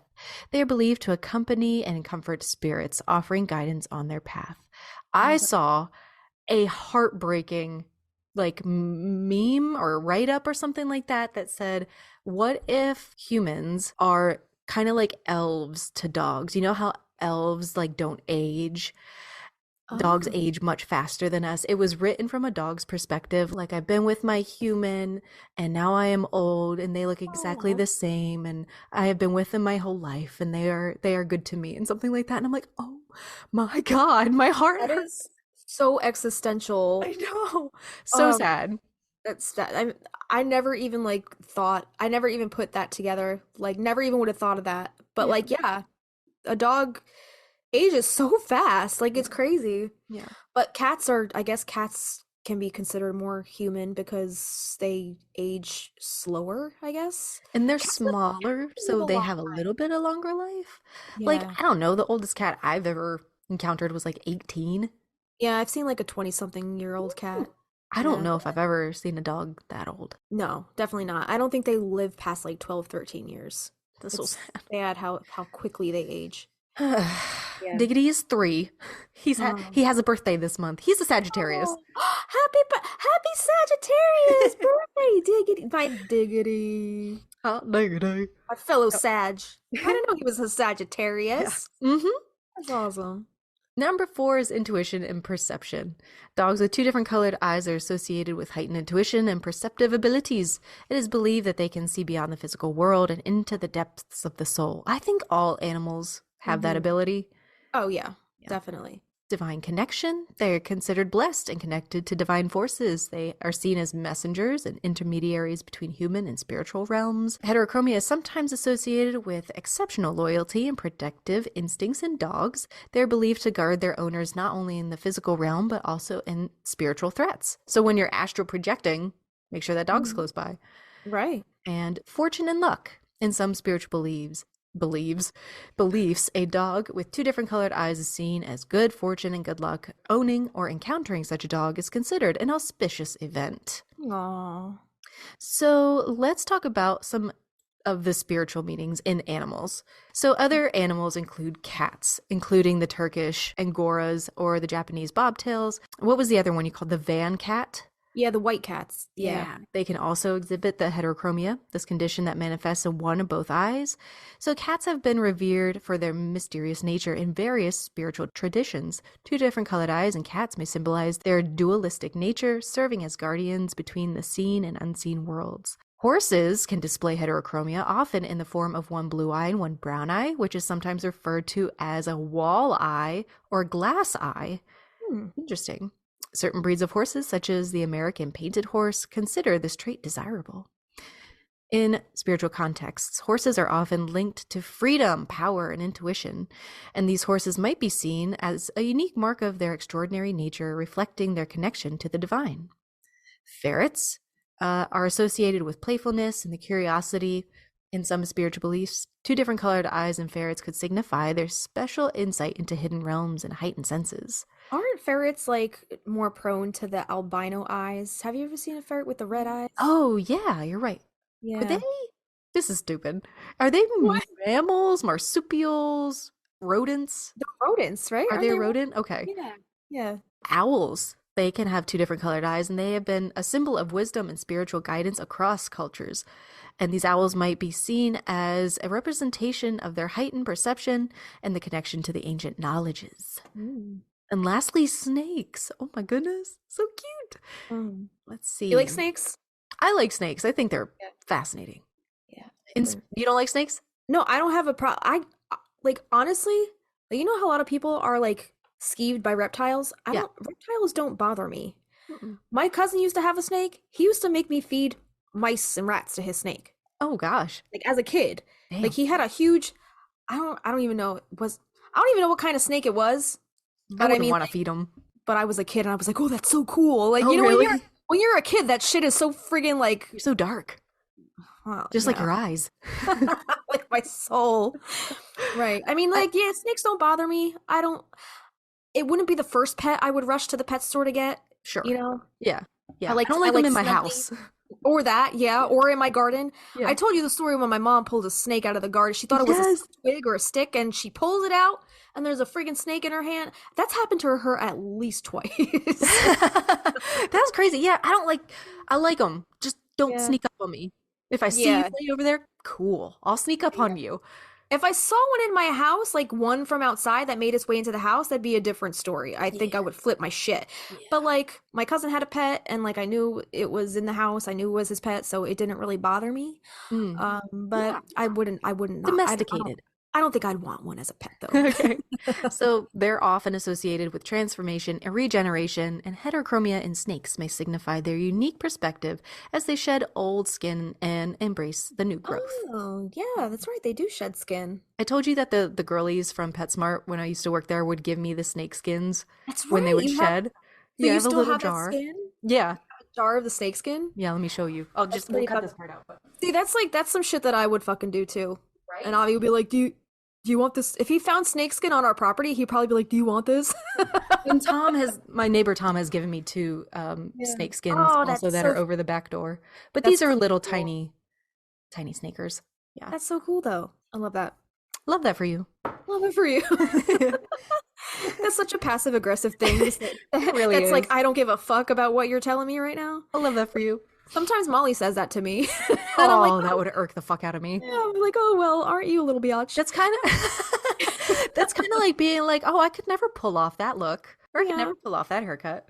Yeah, You're I love brave. that. Love that for you. Having central heterochromia, is this good or bad spiritually?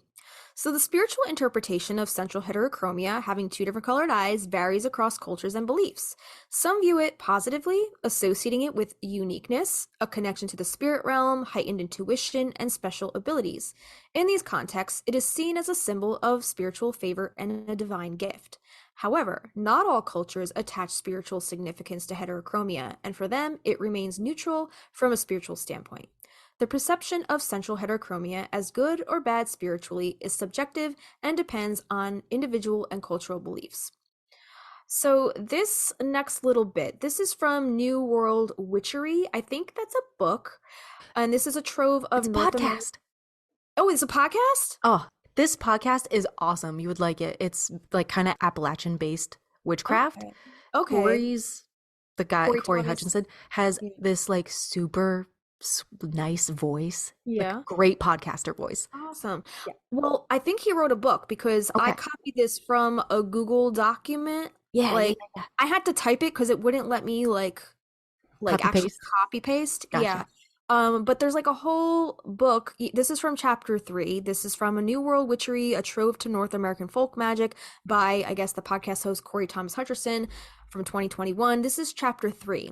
And this chapter is titled Seventh Son of a Seventh Son, The Call to Witchcraft and Magic. And this was an extensive piece of literature. I only picked a little bit that was pertaining to heterochromia because I could only really find like one little snippet in the whole entire book.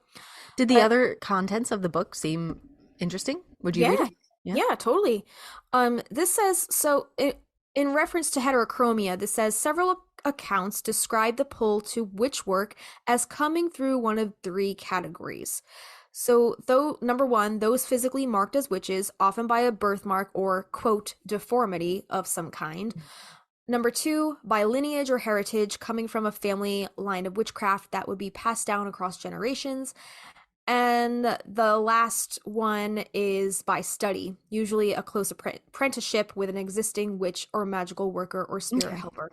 Kind of like how Maria came into witchcraft through Hannah, right? Well, Maria was the bloodline, right? So she's like heritage family, but so is Sally, but then Sally lost it, then she was flipped the switch and was like, I want to learn it again, and then she studied under what's her face?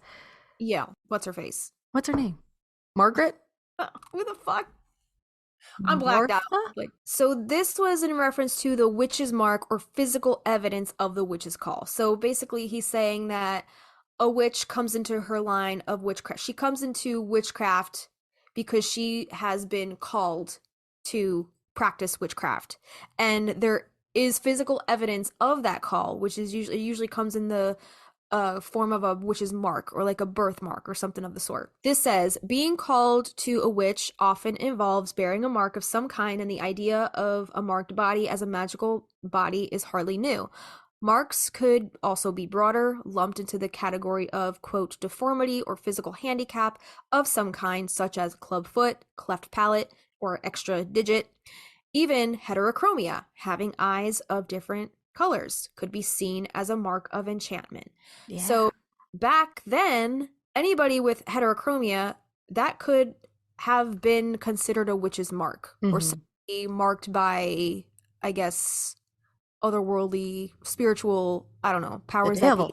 Whoever was, yeah, exactly, the devil, whoever was in charge of giving a witch her powers. So that was the only little bit that I snipped from that book because it was the only mention of heterochromia.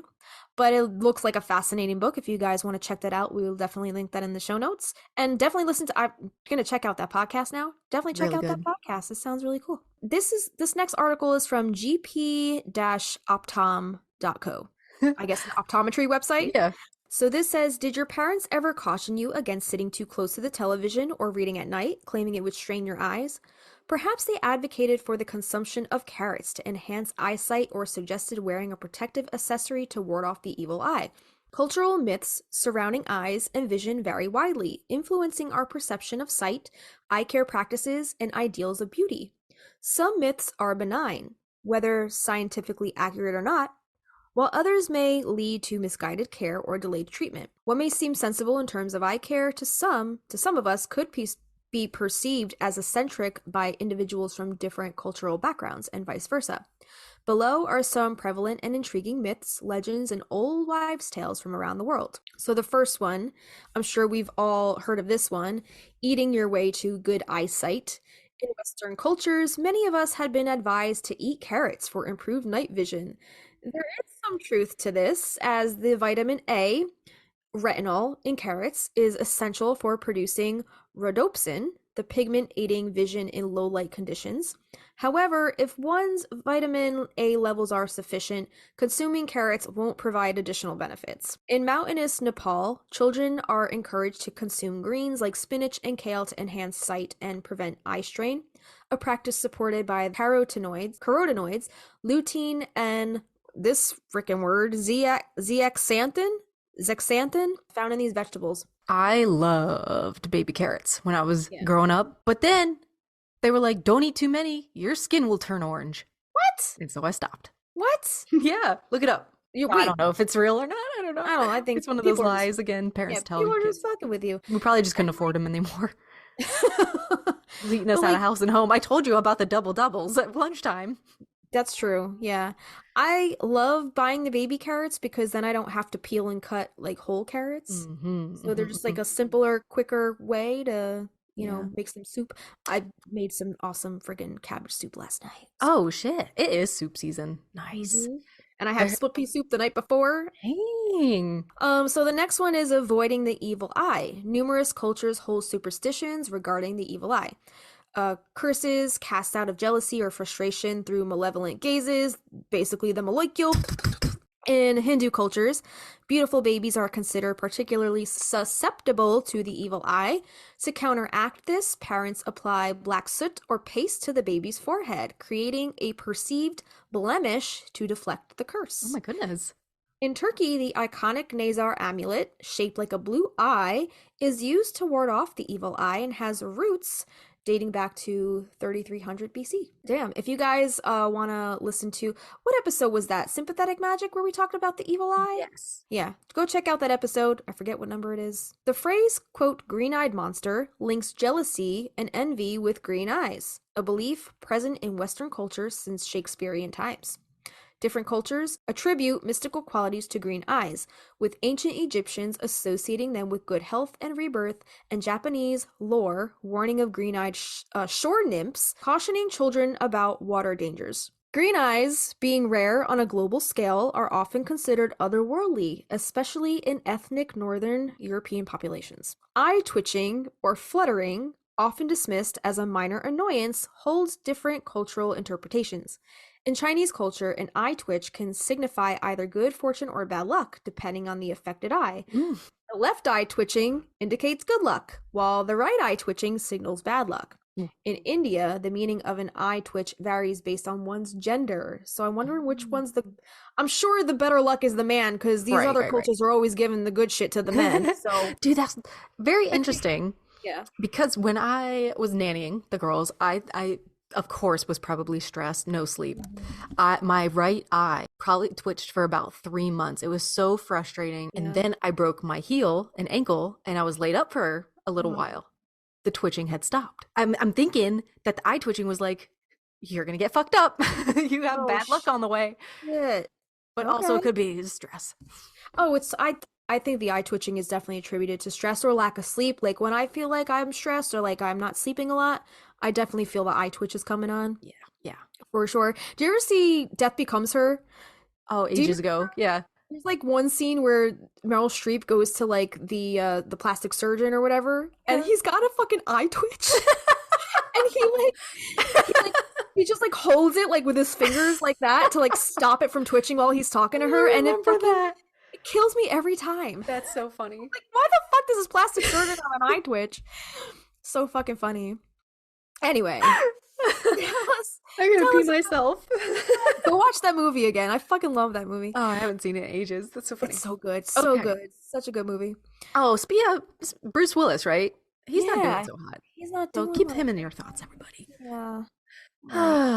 So this is from Moody Moons, which we have utilized before. So they have an article using the magic of your eye color in Witchcraft.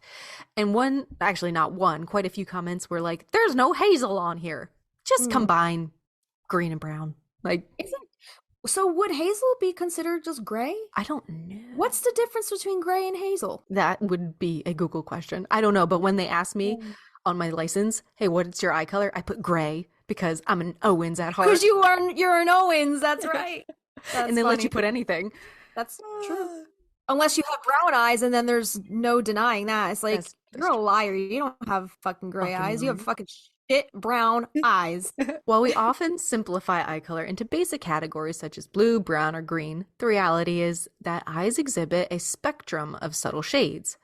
Have you seen that? It's probably like a mall kiosk kind of thing, but you can go and get like a hyper zoomed in photo of your eye done No. and blown up, and it looks like a galaxy. Even brown eyes are just so intricate and unique and have all these special little things in them. Check it Dude, out. eye stuff kind of freaks me out. I'm not Does gonna it? lie. But like I've worn contacts. I could put contacts in and out of my eye, no problem. It freaks Avi out. He can never wear contacts. But like as far as like a LASIK surgery, anybody shooting a fucking laser into my eye, no fucking thank you. Yeah, and they're come all like pried open, like Clockwork Orange. Don't come at my eye with that bullshit. But I do think that the iris, a zoomed in, I guess, microscopic picture, like the eye, Mm-hmm. the intricacy in an iris is so beautiful. Mm-hmm. Like, it's crazy, like all the little, like the little crystalline kind of textures and stuff going on in there. Like, Yeah. I do think eyes are very beautiful, as creepy as they are sometimes. I could see being blown up how it would kind of be a little weird. I have I think it's called like tryptophobia or something like that. It's like if I see like a bunch of small circles like clustered, I get like skeezed out, like the Oh my inside of a God. cantaloupe. My Avi's friend has the same thing, and he's such an asshole. Every time he sees like a beehive or like those like little circle patterns, he takes a picture of it and he sends it to her to fuck with her. Avi, don't do that. I'm gonna tell him that you have the same thing. He's gonna start sending that shit to you now. Oh, don't do that.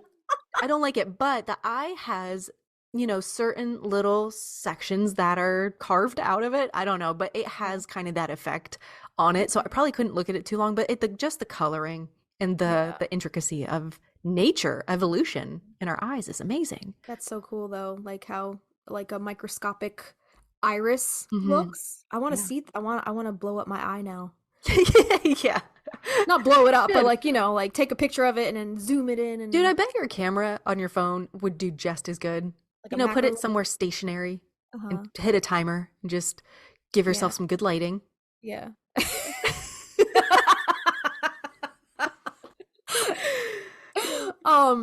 I used to have a fascination with taking pictures of eyes. I don't know why. And I think painted an eyeball at one point, and I gave it to some random person that probably didn't deserve my work. Your eyeballs, yeah. My eyeballs. It wasn't my eye though. I painted a blue eye. Or was it a green eye? I don't remember, but I painted it against like a background of blue sky with like clouds, and it was like very surreal. Very It was a Dali. very surreal painting, and it was probably like one of my favorite paintings I've ever done, and I don't even have the original painting anymore. Aw, that sucks. I'm fascinated with eyes. I love painting them. I love photographing them. So your eyes may appear gray in dim light, but transform into deep blue under bright light. Perhaps your brown eyes contain delicate golden flecks, giving them a honey-colored glow in sunlight. Justina, Mm. given that your eyes mirror the uniqueness to your soul, no sweeping generalization holds true for everyone. Nevertheless, the following list employs broad strokes to offer insight into your eye aura and how you can incorporate your eye color into witchcraft and mindfulness in your magical pursuits. Okay, Love that. here you go. Dark brown eyes. I love that for you. I love that for you. This is, okay, Justina's dark brown eyes. Mhm. Keywords: divination, protection magic, contemplation, secrets, and the dark moon. Ooh.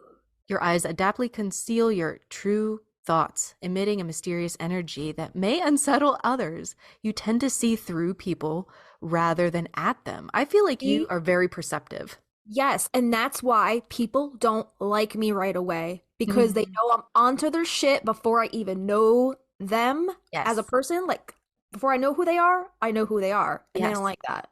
Nope. Nope. Mhm. That's why I'm labeled a bitch right away. I think it cuts. shit. I think it cuts down on a lot of wasted time, to be honest.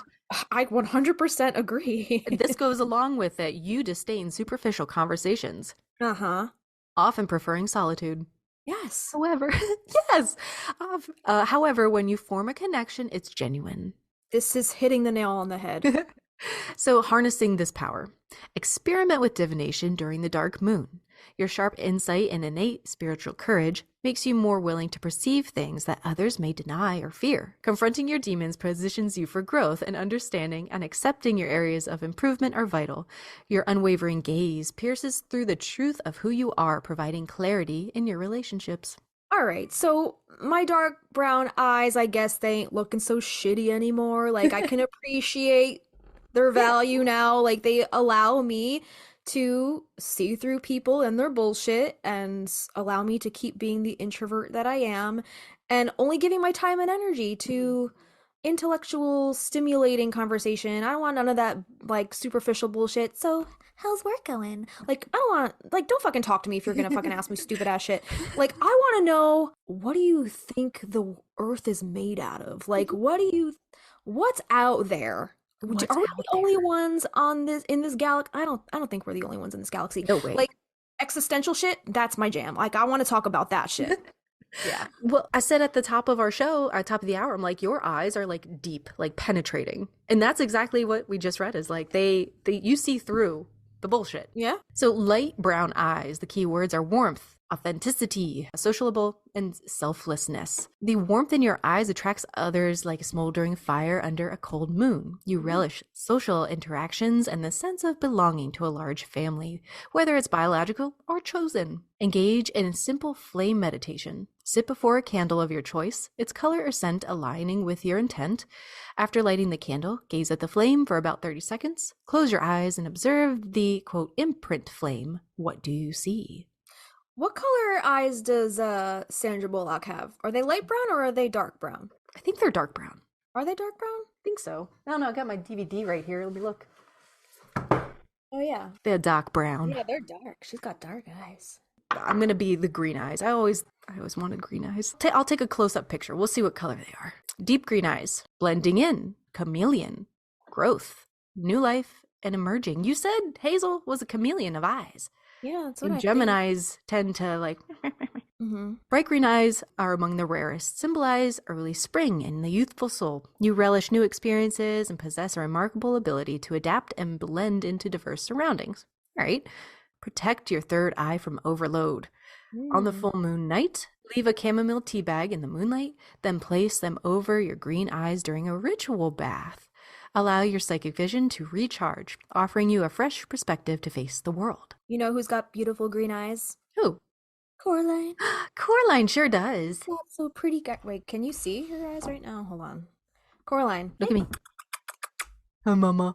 It's so pretty. Like a baby. Punky's got green eyes too, but like his are more like yellow green. Hers are like green. Mm-hmm. If you have light blue eyes, the words are healing, compassion, concentration, connection, and soothing aura. Erin has those light blue eyes. Your eyes see beyond shields, delving into the vulnerable parts of others' hearts. You possess the innate ability to heal an open emotional wound. Harnessing the power. Try a meditation spell for healing relationships. After a disagreement, sit face to face with someone you trust, holding hands, and gaze into each other's eyes for 20 minutes. I'm sorry, that's a long fucking time to just sit there and look into someone's eyes. That's a long time. No Write thanks. down what you saw and bury the note near a strong tree, committing to understanding each other's perspectives. I don't even know if I could take that seriously. Like, 5 minutes is kind of my limit. I think like 10 seconds is my limit. It's very hard. Yeah. It's hard to do. Dark blue eyes, wisdom, knowing, flow, hidden treasures. Your eyes harbor a reservoir of knowledge selectively shared with those closest to you. You compartmentalize your social circles, leading multiple lives with a guarded approach. Utilize a full moon ritual with olive oil. Fill a glass bottle with organic olive oil, place it in blooming flower tea under the moonlight, and anoint your eyelids with the oil, envisioning your eyes blooming open with the flower. Just don't get any in your eye. I used to use it for like taking my makeup off. Makeup remover? Yeah. Yeah. But then my eyesight's all blurry. Yeah, I hate getting oil in my eye. Like, I used to like take makeup off with like coconut oil, Mm-hmm. and the same type deal. It just gets in your eye, and then your eyes get all cloudy. Yep. You're like, fuck. And lastly is gray eyes. I thought this was interesting, the keywords on this, because of how Alice gives all the Owen's women in the book gray eyes. Cool. Keywords being stormy, weather, drastic, visionary, complicated. Yeah, totally. I thought all those were interesting. And the stormy weather because of all the lightning. All the lightning in the books. Yep. Like, are they making this happen? I don't know. It was not by accident, because people born with these eyes that resemble thunderclouds, their calm exterior can transform into a hurricane force of intensity. Unpredictable yet steadfast, these people brim with an untapped adventure. And harnessing this power, it says to absorb and channel your powerful energy by placing clear quartz on your closed eyes during meditation. Envision unleashing your impulses and use the charged stone in your spell work, or leave them on the altar to amplify your intentions. Awesome. Yeah. All right. Now I have a little more insight into my eye color. I like that. Your beautiful eyes. Thank you. You do too. Avi he was commenting on your eyes because when he was editing the photos, he was like, it's really weird. Christina's eye color is like changing from photo to photo because I guess whatever is in like the background like enhances your eyes because you have those gray eyes. They kind of chameleon. They shift depending on what's surrounding it. Yeah. I noticed he enhanced some of them and I'm like, ooh, dang, I look scary. Like, I look fucking lit. Right? Yeah. Thanks, Avi. Made us look gorgeous. Yeah. All right, let's talk about some celebrities with heterochromia. There's a whole shit ton of celebrities that have this shit, which is weird because it's such like a, supposedly rare phenomena that occurs in the eyes. But like so many celebrities have it. And I'm like, what is it about celebrities that have this distinct quality? I don't know. Special thing. Some of them are most of them are very subtle. The one on this list that is the dramatic one to me is David Bowie. Yes. Yeah. Yeah, and I don't even think he has typical heterochromia. He has something else, but Does he? Okay. Yeah. Okay. So let's go through this list. So Kate Bosworth, one of the most well-known instances of heterochromia in Hollywood, her eyes are noticeably different in pigmentation. One is blue and one is a much darker hazel. And then what you said, David Bowie, it's often mistakenly reported that he had two different color eyes, but in fact he had a different condition called anisocoria, caused by an injury during his youth. Wow. His pupils were actually different sizes, making it appear that the eye colors were different. Mm-hmm. Yeah, so I guess he doesn't have heterochromia, but anisocoria. Demi Moore, you may not have never noticed, but she actually has one hazel eye and one green eye. I did not notice. Yeah, Olivia Wilde. The inner rings of Wilde's irises are a different color from the outer, lending her blue-green eyes an exotic appearance. Is that not hazel? Okay, I think I'm still confused. Blue-green eyes? Well, yeah, like the inner rings are different color from the outer. Yeah, like my inner circle is different from my outer circle. Yeah. Is that the same thing? I thought that was just like a hazel variation. I have no idea. Okay, all right. And then Dominic Sherwood, the star of Freeform Shadowhunters, didn't always love his half blue brown. Oh, so he does have blue and brown. Half blue, half brown left eye. In April, he tweeted a message to one child who was bullied for his eye condition and said, "Your eyes are beautiful." Oh. And he said, "It took me a long time to realize that about mine." Do you think a woman ever grabbed his face and was like, "Heterochromia," and he was like, "I was born with it." And then she runs off to like an exorcism. The most notable, I guess, celebrity with heterochromia, Mila Kunis. Kunis suffered from chronic inflammation of the iris for a long time. She said, "I was blind in one eye for many years and no one knew," she told Wow. Cosmopolitan in 2011. Fortunately, as the result of surgery, she is no longer blind in that eye, though the very pretty difference in color has lasted. Wow.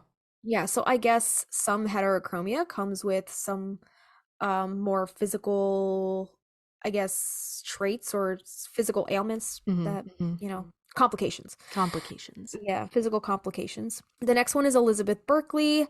The Showgirls and Saved by the Bell star is known for more than just great hair and epic one-liners. She also has beautifully unique eyes, with one being half brown and half green, and the other, so one of her eyes is half brown, half green, Yeah. and the other eye is fully green. Dan Aykroyd has one green eye and one brown eye. He has complete heterochromia, which he once discussed with the Daily Mail. Angelina Jolie, her stunning eye color is highlighted because the inner and outer rings of her irises are different colors, which is called central heterochromia. Jane Seymour, the whole time you watched Dr. Quinn Medicine Woman, did you realize that one of her eyes is brown while the other is green? No. And it says, "Don't worry, we were distracted by her beautiful hair and excellent acting too." Kiefer Sutherland, though the difference in his eye colors may be subtle, the actor's then fiancée Julia Roberts alluded to his heterochromia during her Golden Globe acceptance speech in 1990. Though she didn't specifically say his name, Roberts thanked her beautiful blue-eyed, green-eyed friend, Benedict Cumberbatch. I love saying his name. Cumberbatch's intriguing eyes are a combination of blue, green, and gold. They may appear blue or green overall, depending on the light. I'm a Benedict Cumberbatch. Benedict Cumberbatch, yeah. Christopher Walken, he has blue eyes with green inner rings, which are as distinctive as his acting style. We have Bill Pullman, everyone's favorite alien butt-kicking president, has the more subtle kind of heterochromia. The sectorial kind, which gives one of his eyes a darker look, thanks to the brown area of the iris. Then Michael Flatley, a brilliant dancer and choreographer. Isn't he the Lord of the Dance. river dancing guy? Yeah. Lord of the Dance. He has one green eye with brown flecks and one blue eye. So he has one green eye, one blue. Robert Downey Jr., though he often wears tinted glasses or sunglasses that make it difficult to tell, his mesmerizing gaze is heightened by his partial heterochromia, showing chocolate brown flecks in each eye. And then lastly, we talked about him a little earlier, Alexander the Great. Maybe he's not a famous face now, but we can promise you that he was famous when he was conquering the Mediterranean and the Middle East, parts of Asia during the 4th century BC. According to National Geographic, historians think he had heterochromia with one blue eye and one brown. Henry Cavill, the British actor, widely recognized for playing Superman in the DC Extended Universe films, has a rare condition of central heterochromia, making his eyes appear both blue and brown. That man Simon can get it. Is he hot? That name doesn't ring a bell. I'm not really into the whole Superman or like superhero franchise thing. He was so The I don't Witcher? really- I don't know. Okay, I haven't seen that yet. Okay. Simon Pegg, the British actor and comedian recognized for his work in the Cornetto trilogy and Star Trek films, has one blue eye and one green eye as a result of heterochromia. He's from Shaun of the Dead. Oh, okay. Jeannie Garofalo, I never realized that she had it too. So she's famous for her roles in The Truth About Cats and Dogs and Wet Hot American Summer, which is one of my favorite freaking movies. She's got one blue eye and one green eye. Max Scherzer, a prominent professional baseball pitcher, he has one blue eye, one brown eye. And then Alice Eve, the British actress known for Star Trek Into Darkness, and she's out of my league. She has complete heterochromia with one blue eye and one green eye. Yeah, I think that's all of the ones. That's a lot. Both of these lists. That is a lot, right? For something that's supposedly so rare. Didn't that girl that did the Lithuanian blog said it's like something like 1 in a million get heterochromia? Yeah, I think at the top we said like 200,000 people maybe have it. So like it's crazy, like so many celebrities have it, and I'm wondering like is that a coincidence or is that some type of like witch mark. They sold their soul to the devil to make it in Hollywood. I don't know. Oh, shit. I'm gonna be a conspiracy theorist Oh, about shit. it, Well, right? damn. We're gonna talk about some fictional characters with heterochromia. Half of these are video game characters that I've never even heard of, so I'm not even gonna go down this entire list. Okay. But I found it interesting that a majority of these are anime or manga characters. So I was curious why heterochromia was such a reoccurring theme in the anime world. And I was Why? wondering if it had anything to do with like Japanese mythology or folklore or anything like that. So I found this other article when I went down the rabbit hole because I was like asking that question to myself. This is from animation.net. And somebody wrote in and asked, I guess it's like a question answer website. Okay. Somebody asked, what's with anime characters often having two different colored eyes or having one eye that is different or odd, also known as heterochromia? Mhm. I've also noticed that a lot of anime characters have eye patches that may cover a peculiar eye that either looks different or imbues some kind of power, such as Ryomu in Ikitusen and Sven in Black Cat. Is there a cultural basis or meaning behind heterochromatic eyes, or is this just a design trend or another method of visually distinguishing a character? For example, I could see no plot or character reason for the different color eyes of the twins in Rose and Maiden other than them being mirror images of each other, which suggests design aesthetic. But Sven's eye in Black Cat can see the future, which suggests a cultural or plot-related motive. So this person answered, I don't even know who this person is, but the answer is, I am not aware of any specifically Japanese traditional or superstitious beliefs associated with the eyes that may explain for the frequency of heterochromatic or otherwise unusual eyes among anime characters. That's not to say that such a cultural explanation doesn't exist, though. Without a concrete reason for me to refer to, I can only provide a hypothesis. I agree with your suspicion that design aesthetic is frequently the reason behind distinctive visual traits. Some explanation may also lie in adopted belief common through Asia. With the sheer number of anime characters that exist, naturally, artists sometimes choose to give certain characters distinctive visual characteristics that make the character unusual and memorable. Characteristics like unusual eyes can make a character's visual appearance memorable for viewers.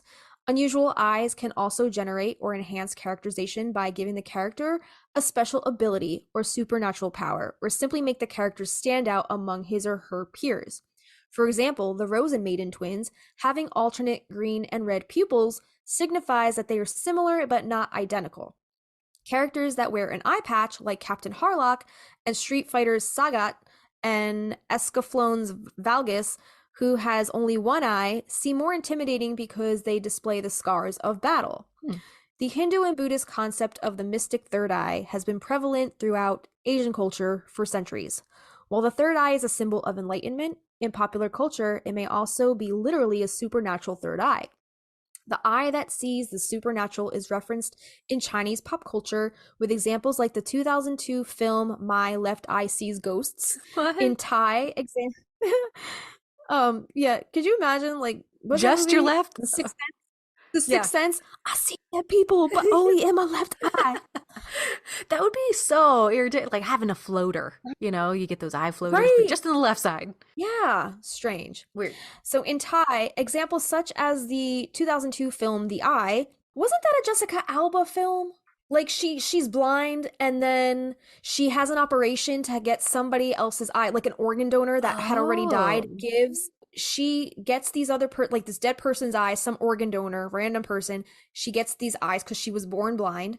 So she gets the eyes transplant, and now that she has these transplanted eyes, she gets the eyes of like a trauma victim. So she keeps having flashes of what that person saw, like how they died. Yikes. And it's like horrifying. Take them out. I don't remember how the film ended, but it Take was 'em like out. pretty fucked up. Yeah. Yeah, so that was a 2002 film, Thai film, I guess, before they remade it into the American Jessica Alba version. And in Japanese anime examples, including Mitsume ga Toru, 3x3 eyes, and Dragon Ball's Tien Shinhan, the concept of supernatural sight or ability contained within a mystic eye also appears in Strike Witch's Mio Sakamoto and Rental Majika's Itsuki Iba. Are you fluent now? I think I might be Japanese now. Great. Yuichi Terasawa's Midnight Eye Goku puts a modern twist on the concept by granting protagonist Furinji Goku an all-powerful cybernetic eye. Eyes, it is said, are the windows to the soul, which is the common saying, and this is especially true of anime characters, whose large expressive eyes convey personality and emotion. The aura of mystery created by unusual eyes or an eye patch serves as an immediately recognizable, ever-present distinguishing characteristic.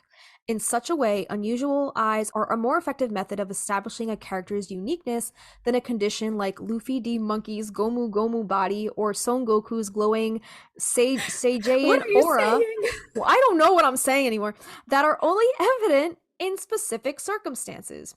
Distinctive eyes are probably a characteristic that developed as manga began to flourish decades ago and artists sought new ways to diversify characters. The motivation for changing or emphasizing eyes in particular may lie in the religious beliefs that permeate Asia. That was a great answer. Yeah, very well thought out, but still not a concrete answer. They're just like, I guess it's the religious beliefs in Asia, but I mean, here is why, according to, I guess, aesthetic and like why anime and manga designers might include that. Yeah. Just, I guess, to diversify their characters, it seems like. I don't know. But then I found this other article. I thought it might be cool to take a look at some of these characters because they have some really gnarly superpowers that go with their eyes. Oh, shit. Okay. Yeah. So here's 10 anime characters with 2 different colored eyes. I've never heard of or seen any of these movies. I'm not really into much anime or manga, so I've never heard of any of these, but it's fascinating that, like, according to their eye color, they have different abilities. But this is fascinating nonetheless. Number 1 is Liluk from Code, I don't even know how to say these names, Geass, Geass, usually has strikingly violet eyes. When his I don't want to fuck this word up. Gas, or when his gas is invoked, he can telepathically command somebody when he makes eye contact. His left eye glows red, and the gas sigil manifests inside when the ability is activated. So they literally hold power within their eyes. Does he have gas in his eye? Maybe. I don't Maybe get... he's Kyle Gas. He's got... Oh, shit. Kyle Gassy eye. He's got the telekinesis, Kyle. Yeah. Oh, shit. Number 2 is Emilu from Bleach, who is an Arankar who has heterochromia. Her right eye is a piercing icy blue. Her left eye is a warm shade of gold. Around her left eye, Emilu has a red outline, and whether it's makeup or a birthmark is unknown. Mai Misaki from Another, which I guess is the name of the anime film. Her right eye is a deep shade of scarlet red. She keeps her left eye hidden behind an eye patch. What the fuck just happened? Oh, I loaded a picture at the very bottom. I hope it didn't fuck up. Oh, yeah, it like it refreshed. Hold on a second. Sorry. That's your eye? That's my eyeball. Take a close-up of your eyeball. Wait, when did you take that? This was from October 25th, 2018. Oh, a while ago. Oh, a while ago. I wonder if trauma has changed my eye color since then. Did you take that with your phone? Yeah. I was standing by a window, as you can see. All right, I'm gonna have to do that. Yeah. Do that with some good lighting so you can see all the gold flecks in my dark brown eyes. Yeah. I want to see them. I want to get lost in them. Lost in my eyes. Yeah, so she keeps the other one hidden behind an eye patch because it's a prosthetic doll's eye. Ew. However, it's green, so May has one green eye and one red eye. She keeps it hidden because she's insecure about her de facto heterochromia. Number 4 is Seal Phantom Hive from Black Butler, who typically keeps his left eye hidden. While his right eye is teal blue, his left eye is pitch black with a pentagram branding that glows bright purple. Oh, shit. Around the pentagram is the magic word tetragrammaton. This branding is because of Seal's Faustian contract, an agreement he made with Sebastian wherein the latter became his servant in exchange for ultimately receiving the former's soul. Even though he keeps his branding hidden, Seal's right eye makes an excellent touch to his otherwise standard Victorian Gothic style. So kind of like what I was saying before, how most celebrities who have this, maybe they entered some kind of Faustian contract with the devil, they sold their soul, and inherently changed their fucking eye color. Number 5, Mahito from Jujutsu Kaisen. At least in the anime, he has one dark blue eye and one gray eye. Mahito is an immature cursed spirit who, according to Nobara, is only good at running away like a coward. Sorcerers are warned to look out for the cursed spirit with patchwork face because of his dangerous idol transfiguration technique. Number 6, Obanai Iguro is the serpent Hashira in the Demon Slayer corpse. His heterochromatic eyes stand out from the rest of his otherwise monochromatic appearance. While his left eye is a warm golden yellow, his right eye is a distinct royal blue.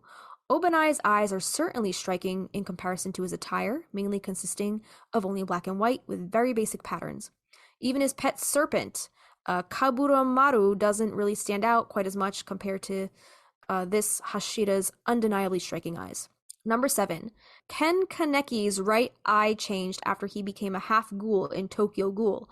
His sclera became pitch black, but his pupil became a bright shade of red. His other eye remained a dark gray, however. Mm-hmm. Number 8, Kakashi's right eye holds his Sharingan in Naruto. While Kakashi's left eye is a dull shade of gray, his right eye holds true powers, typically hidden by a headband, a Hidden Leaf Village headband. Kakashi's right eye is red with black dots. Number 9, Sejuro Akashi's heterochromia is the result of having two personalities in the film Kuroko's Basketball.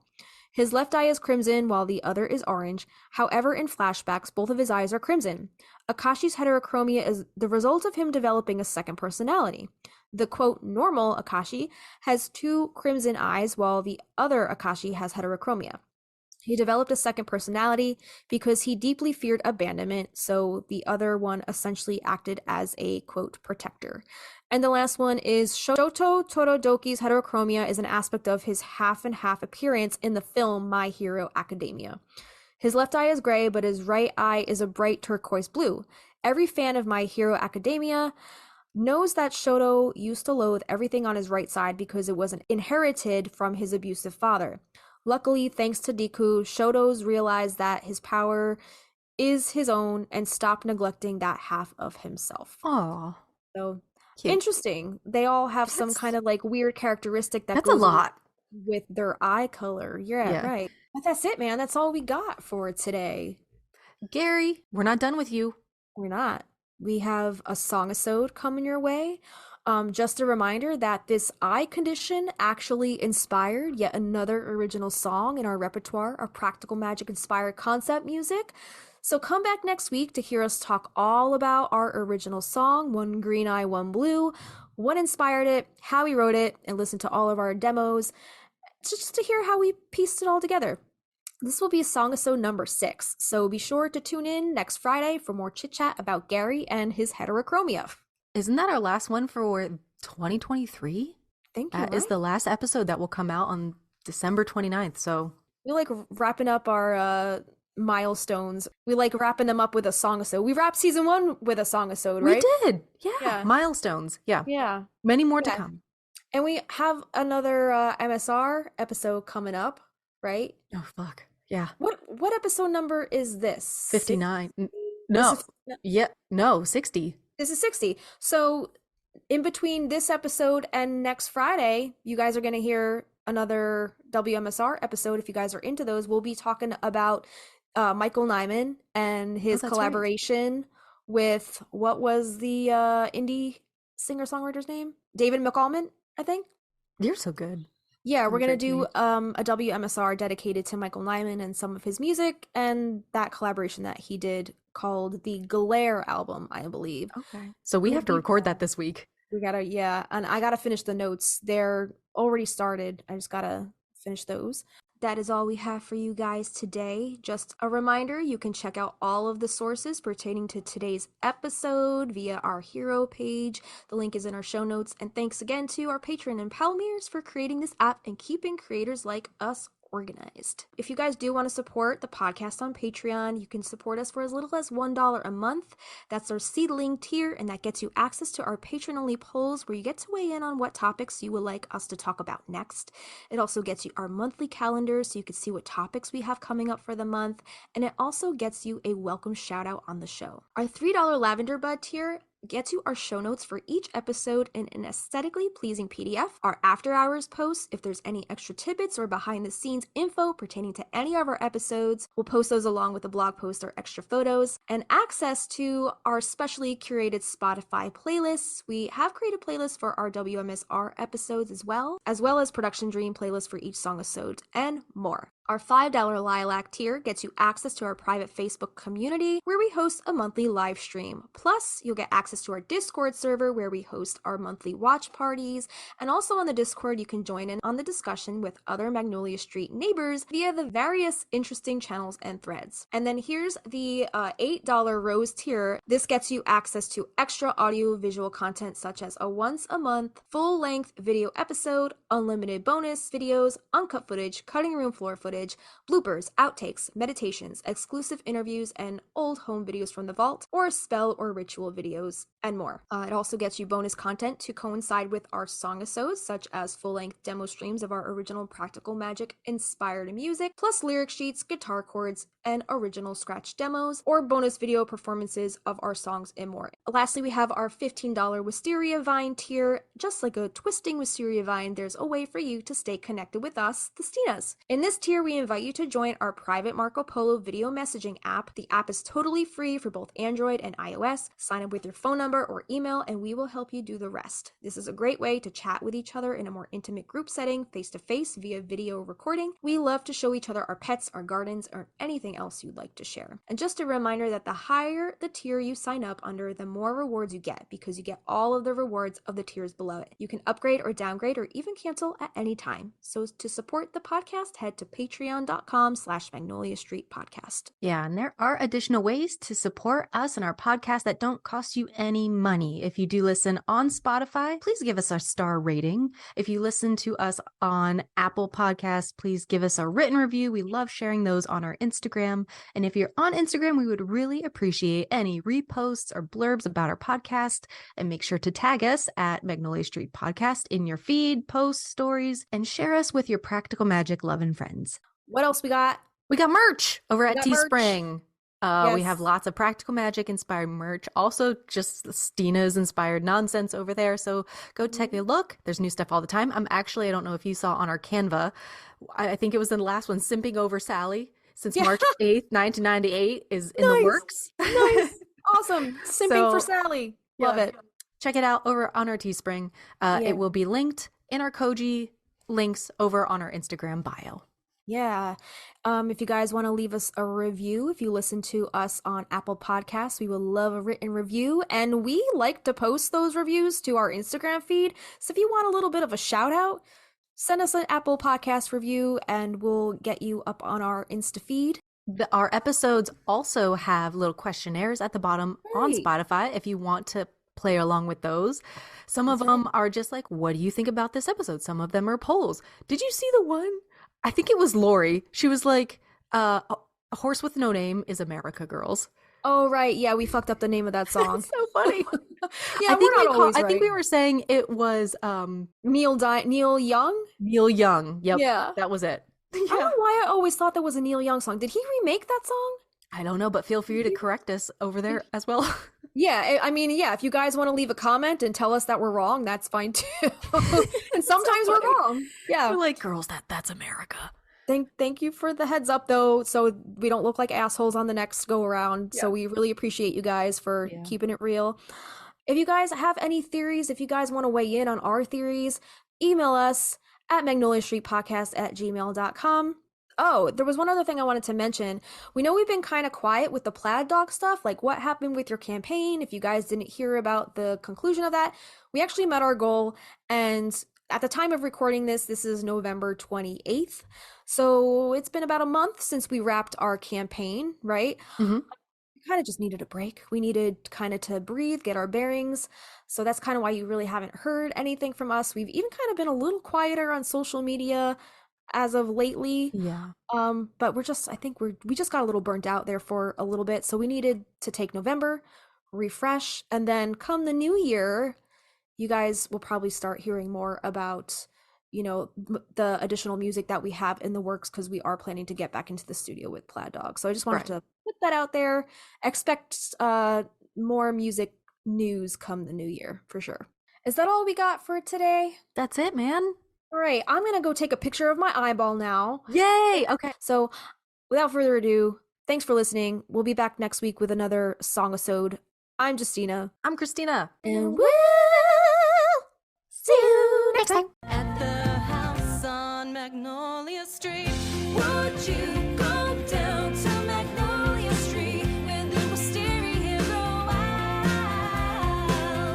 At the house of magic and mystery, so would you go down to Magnolia Street? I don't know what any of these fucking words mean.